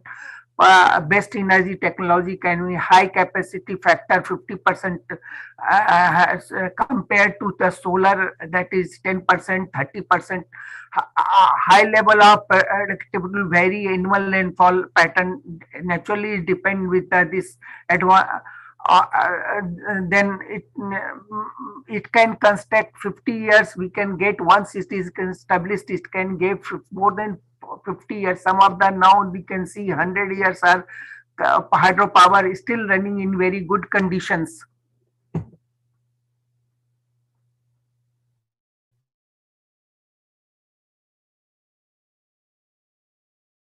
These are the advantage of the yes disadvantages and problems which we face during construction.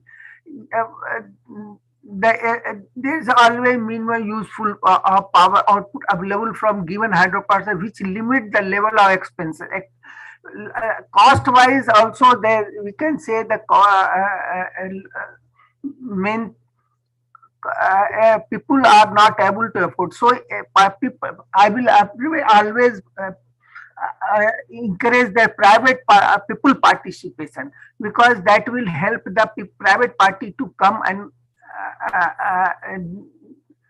for development. You have 3 more minutes, sir. Thank you. That is problem I am facing. I agree with the investment cost. This is financial part of that. Just people say the small hydro is costly. No, it is not very costly. It is have slight difference with the big hydropower and a small hydropower, which can be easily. You can see here, installation capacity come from USD 13,000 to 8,000 per kilowatt. That is not very expensive, but long run, if you see, then that can be covered with the running and other cost.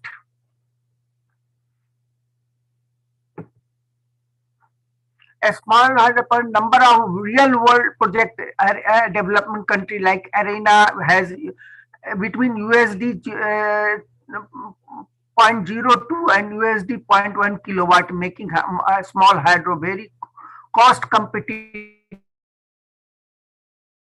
to supply electricity to the grid or supply to off-grid rural electrification scheme. Very small hydropowers can be have high cost than this and can be levelized cost of electricity. These are the map renewable energy, how we can move and levelize that cost of electricity in a small hydropower generation. These are the main small hydropower. And this if we increase, like if 50 kilowatt project becomes slightly costly, and then 10 megawatt project will become cheaper. This is a graph just show the cost, how the cost differ come with the increasing the power generation.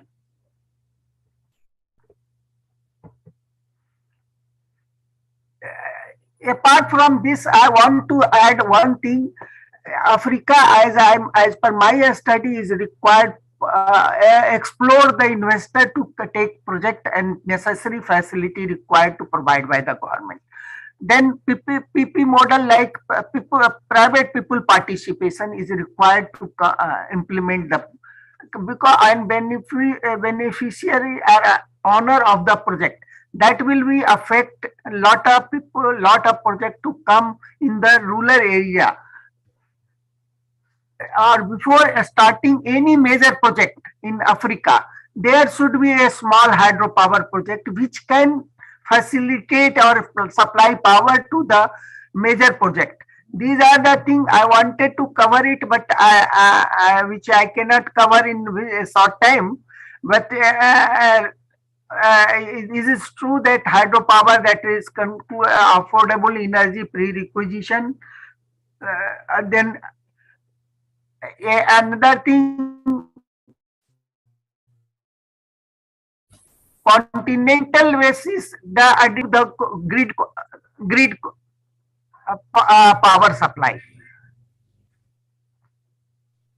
Okay, your time is up now.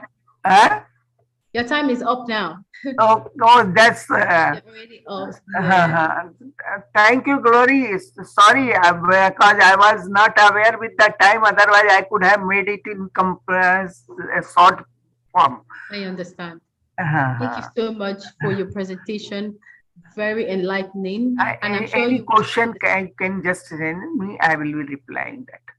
Exactly. So there are going to be a time for Q&A. Please stay on. I could not get time to explain my full slides because I was in hurry to going fast. Okay, we understand. But thank you as well. I mean, personally, I learned a lot from your slides. Please share the slides with us later with the admin team, and they can send it off to everyone. Thank you once again, Engineer Alok. We really appreciate from your thanks for sharing your wealth of experience with us today. Cheers. Thank you. Yes, sir. Without much further ado, we will go to the next speaker. And I will just go right ahead to read out that topic. So our next speaker is Abubakar Shuaibu, and he's going to speak on the role of small hydropower in achieving sustainable food production in Africa. This is the second time I'm hearing food in this presentation. It's really goes to show how important hydropower, how important access to electricity is in ensuring food security. So I will go ahead and read out his bio for you right now. Please, admin, can you put up the bio of Abubakar Shuaibu on the screen? Mr. Abubakar, please get set to come on. Admin, are you there? I'm here. Just give me a sec. Okay. Okay.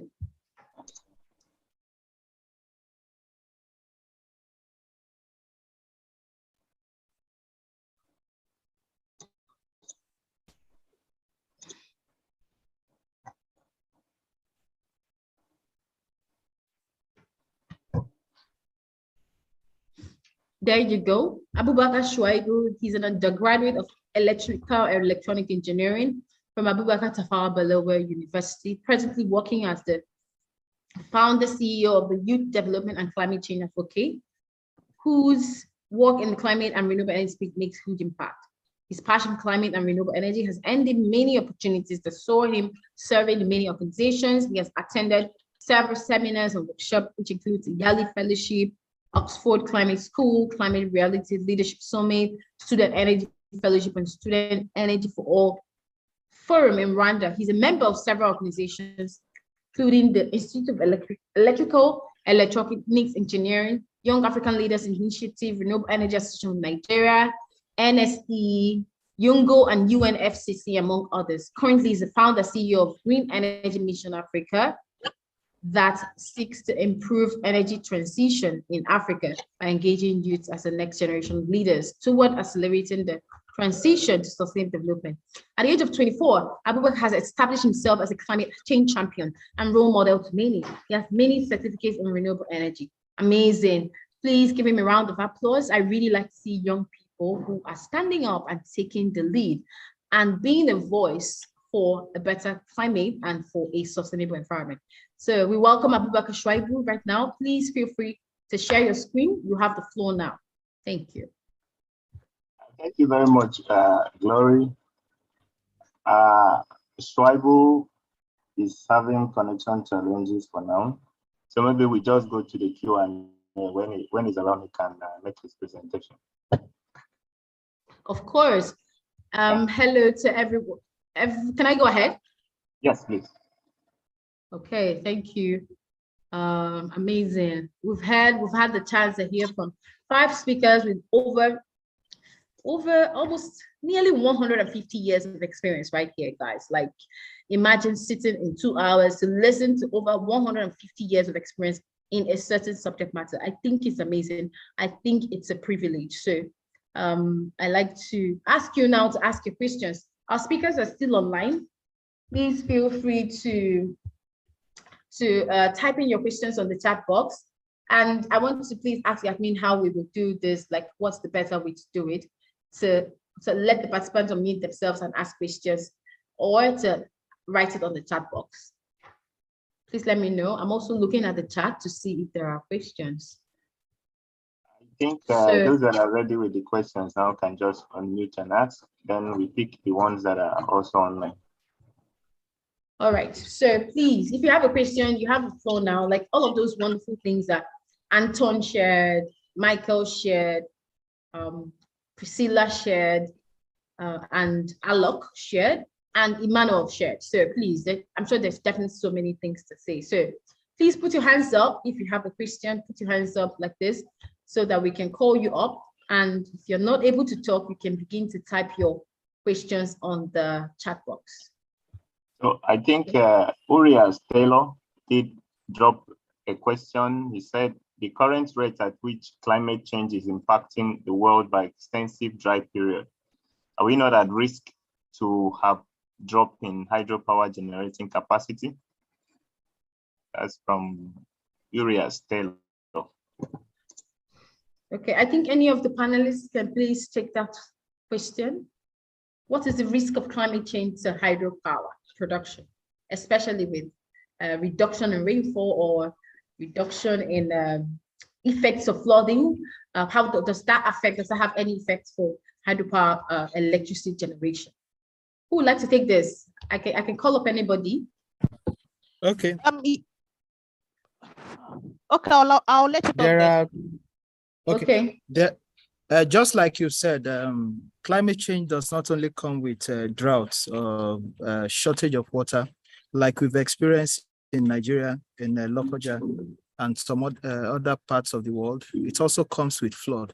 So part of the mitigation is to do proper planning for some of these things. Like one of the speakers said on food, with the flood, we can generate more power.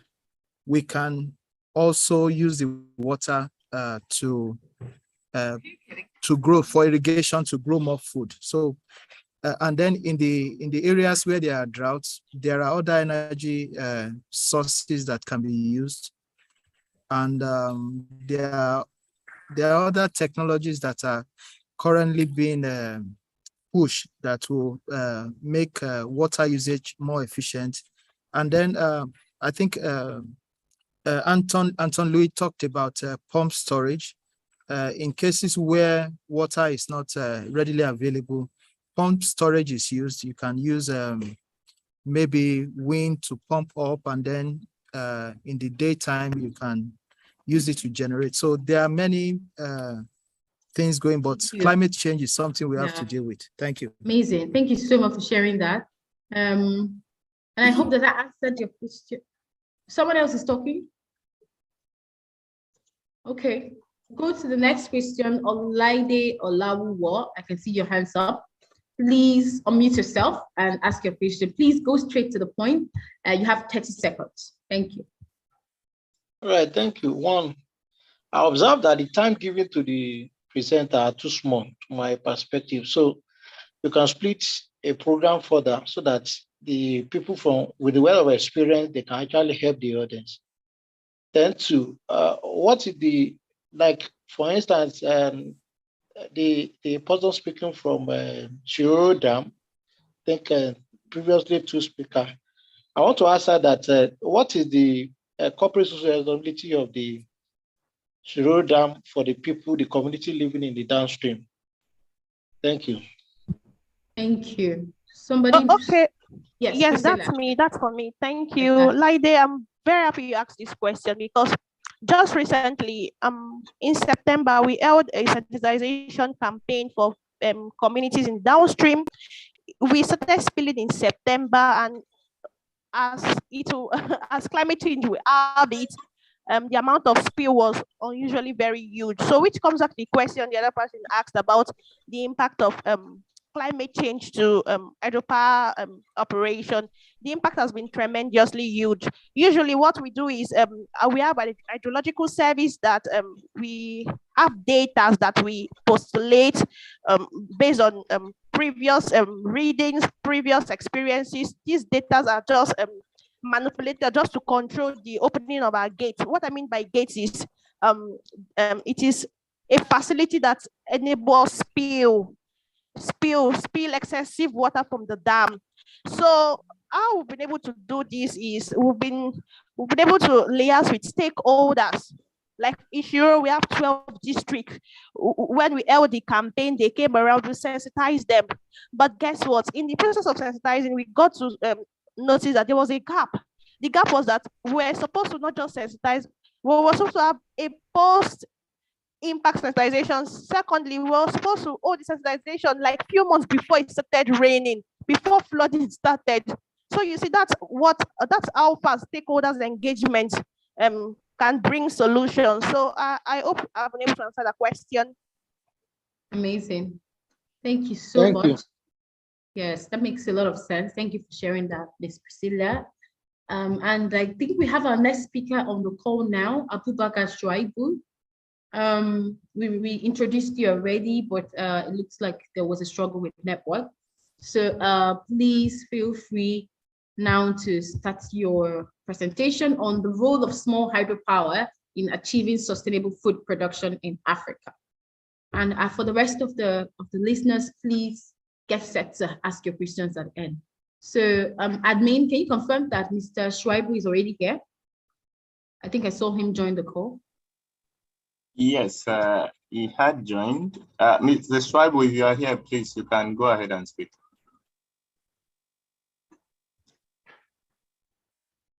Okay, maybe still having network challenges, but let's continue taking the questions then.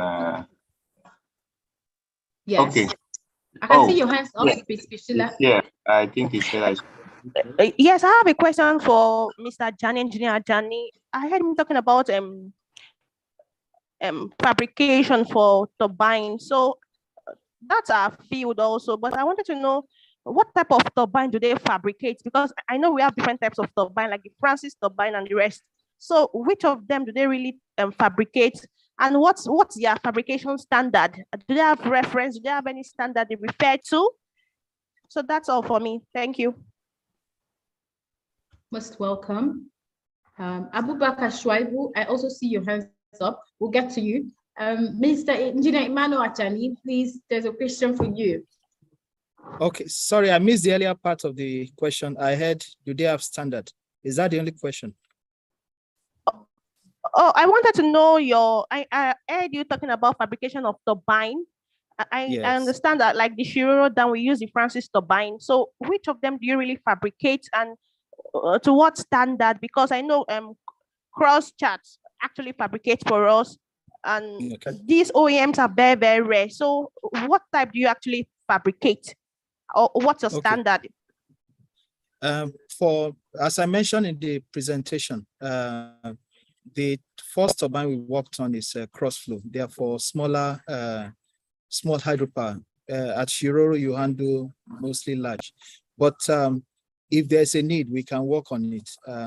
We can talk about that maybe later. But for the cross flow turbine, what we did was to get the license from an established OEM manufacturer. So for the cross flow turbine, we are producing under license. So if it's something we can collaborate on even Francis, we will have to get an established OEM, and then we'll produce under license with them. That's what we do for established turbine types. I don't know if my answer is okay for your question. All right, that's fine. Thank you. But we can discuss later. Maybe I'll share my contact, and then we can see what, because we need to be doing this even for spare parts and all that for repairs. Yes. To get it locally. Yes, we can discuss. Yes, you can definitely take the conversation privately later. Thank you so much for providing that response. So let's now go to the next speaker, Abubakar Shoaib. I can see that you're now here. Please feel free to share your screen and talk about your subjects. Thank you.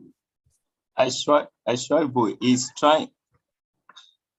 He said I should unmute him. I've done that 1,000 times and it doesn't seem to be connecting. I don't know. Shoaib, I'm very sorry about this. I've unmuted you and every other person, but it's still showing there. I don't know if you can maybe log out and log in again. I don't know what else to do. Okay. It must be the network. Yes. There's another question for Engineer Ajani. There was a question if you also, Alex asked this question, Alex Tanwi. He asked if you also manufacture research on tidal turbines. I think that is turbines for tidal energy. We can work on it if there's a demand. So maybe Alex can also pick me up on that outside here, so that we can, if there's a demand, we can work on it. Okay. Thank you very much. Thank you so much. Any other questions, please? I'd like to see hands up. Hands up. Someone said on the chat, what other sustainable mechanisms can hydropower developers put in place for people whose livelihoods depend on the river system that is generating power, most especially when you have had people relocating to areas which are not fertile as previous areas? Very interesting question. Please, to our speakers, especially I think to Ms. Priscilla or Emmanuel, what sustainable mechanisms can you put in place for those whose livelihoods are depending on the river system? And I can share a quick example. In Ghana, I worked on a project where a hydropower system had affected the livelihood fishing of that community. And my project was to train, it was a UNDP funded project to train those farmers on alternatives, right? And so we trained them on cassava farming that could withstand the river, the land, the soil beside the river. I think it's a very similar question to this because this is real. So I don't know if you have anything to share, please. Any of the speakers can please. Okay, I'll take that question. If you had listened to what I said, it still takes us back to what the standard said. A lot of operators out there do not even know we have an IHA standard that manages all this. There is no way an hydropower project takes place. There would always be impact on people especially, because where the location of the proposed project is, people were definitely living there before they had to be relocated. It's just in Africa, projects like this are undertaken, and yet they do not refer to the standard. I'll quit the standard. One of them says, oh, if there are people in so community and they need their lands to be used for such projects, what do? You take them, you consult with them, look out for areas that suit them, then ensure that they are in agreement with the offerings you're giving them. And guess what? It doesn't just stop there. The standard also says always ensure you monitor for at least 10 years to ascertain that this person you've resettled are actually doing well economically.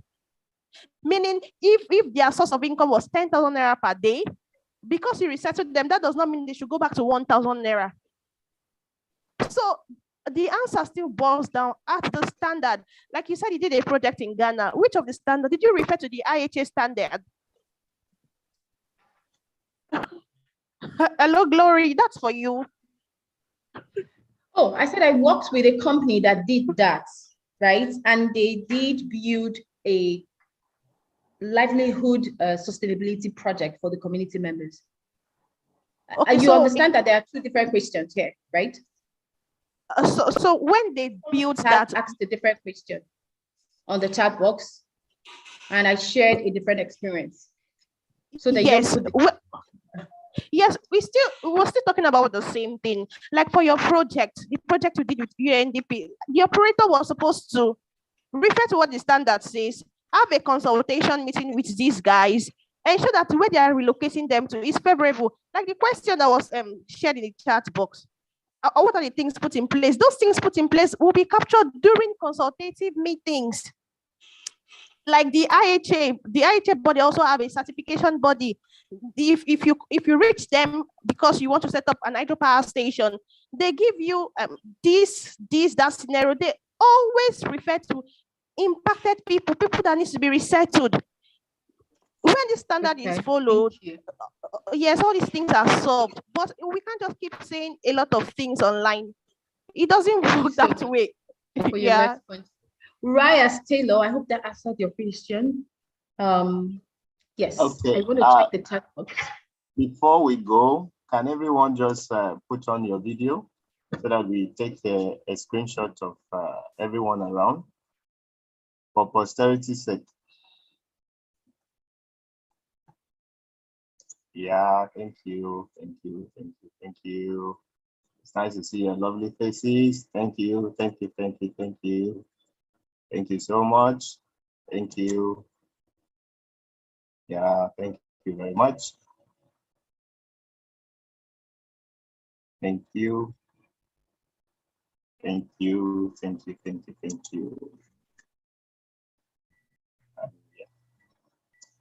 Okay.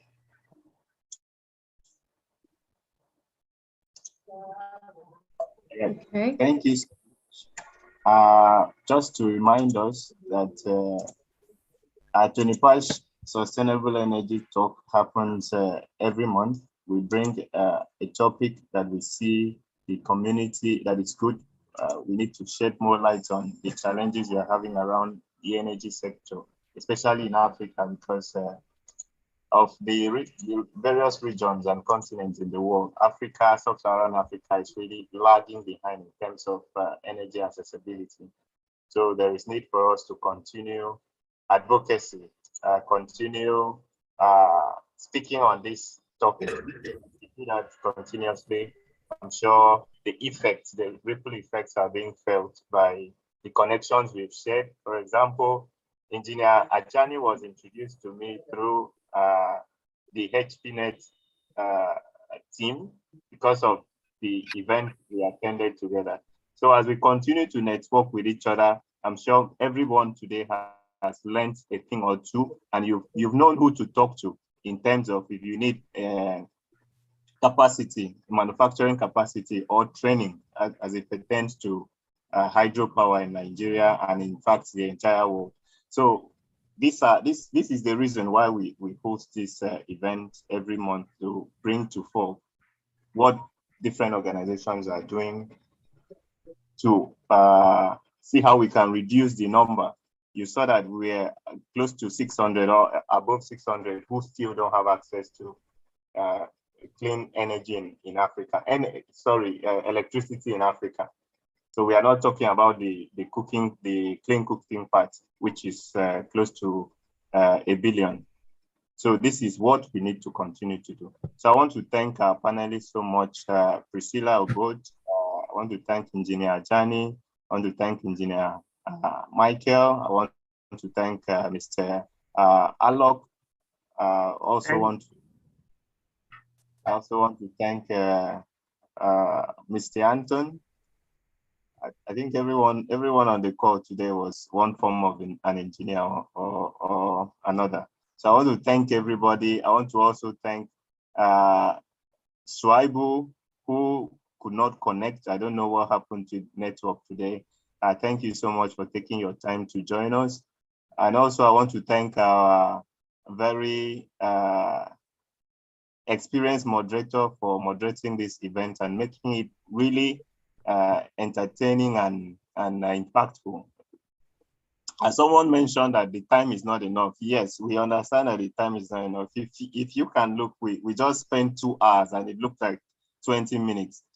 So yes, we've taken your suggestions into consideration. We'll see how we can maybe plan out a whole day or maybe have 2-3 days to discuss on topics like hydropower, because we know it's really much. I think Mr. Alok mentioned it yesterday while we were having the dry run, that it's not something we can just talk about in 2 hours. So I understand that. So we'll work towards that and see what we can do. So to also inform us that next month we'll be talking about the role of ICT and in achieving SDG 7. We've already had a whole lot of panelists who are waiting to share their knowledge. We know that ICT is driving everything in the world today. So we want to see the role they are playing and what people can also learn and lend a hand to in the ICT sector as it pertains to 7.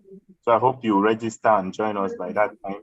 So when we end this session, a stupid question will come up on your screen. Please do well to respond to them. We just want to see where we can do better and what we need to do better to make this more interesting. Yes, we are still working on having a in-person event because part of us have connected. For example, Shwaibu now could not connect. Now there are 1,000 and millions of persons who are out there who need a face interface to share this knowledge. So TONIPASH Energy is looking for collaboration and support from partners and the industry to see how we can bring the information, to bring the awareness and advocacy to those that are not in the mainstream connectivity. For example, the Zoom platform we are currently using. So we are open to connections. We are open to partnerships to take this message to they usually say the common man on the streets there, so that we understand the flood that is happening in Nigeria today. Many people are surprised, but for those of us who are in some form and opportune to know, we know that this is something that is going to happen. So climate awareness, climate change awareness is something that everybody, it should be a right. People should know what is happening, and we can't do this if we don't have the resources to take it to the people that need to hear this. So I want to thank you so much, and I'll see you next time. Maybe I'll call it next month. So thank you, and thank you. Thank you. Really, I hope we will meet early with the new. Particularly, my interest is the people participation in hydropower and private participation and investor invitation. That are very much required for hydropower development, particularly in Africa. So that's my request will be that you organize such the financial part covering more. All right, thank you. And we'll share the resources with everybody. The presentations from the panelists will try and send it across. And also this was recorded live on YouTube. If you search for TONIPASH Energy, you'll see this recording also. So in case you need to refer to them later. And also the event reports will be coming up for the end of the month. So thank you, and bye-bye, and have the rest of it. I know you all are rounding up. I just start to add a thing or two. Unfortunately, I missed some of the class. I think TONIPASH, you did a fantastic putting this together. I remember the first speaker, Mr. Anton, mentioned that 10%, about 10% of that Africa has only 10% of the hydropower have been tapped. And Naseni seemed to have the wherewithal, and also the Alan, the second speaker, Michael, I believe, did a good job. I feel if you guys, you're already the foundation, if you could bring all this technical know-how coming together, you get something fantastic, because you have in one hand, it's saying, okay, you have you have this untapped resources. Then you have Naseni saying, I can do it. Then you have Michael say, oh no, not that, we can also, if we do this, it will also impact agriculture. And we had talk about climate change and how it's impacting all of us. So if you can synergize all these resources you have, it will be a fantastic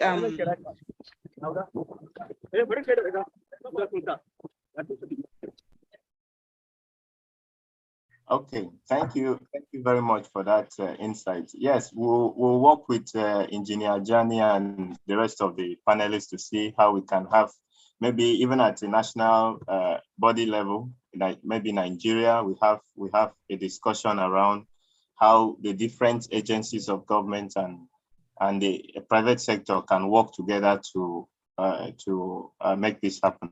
So thank you very much.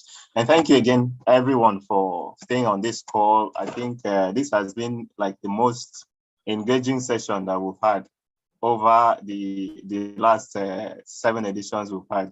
So thank you to our experienced panelists, and also the audience that are always here when we call on them. Thank you, and have a lovely rest of your day and your evening.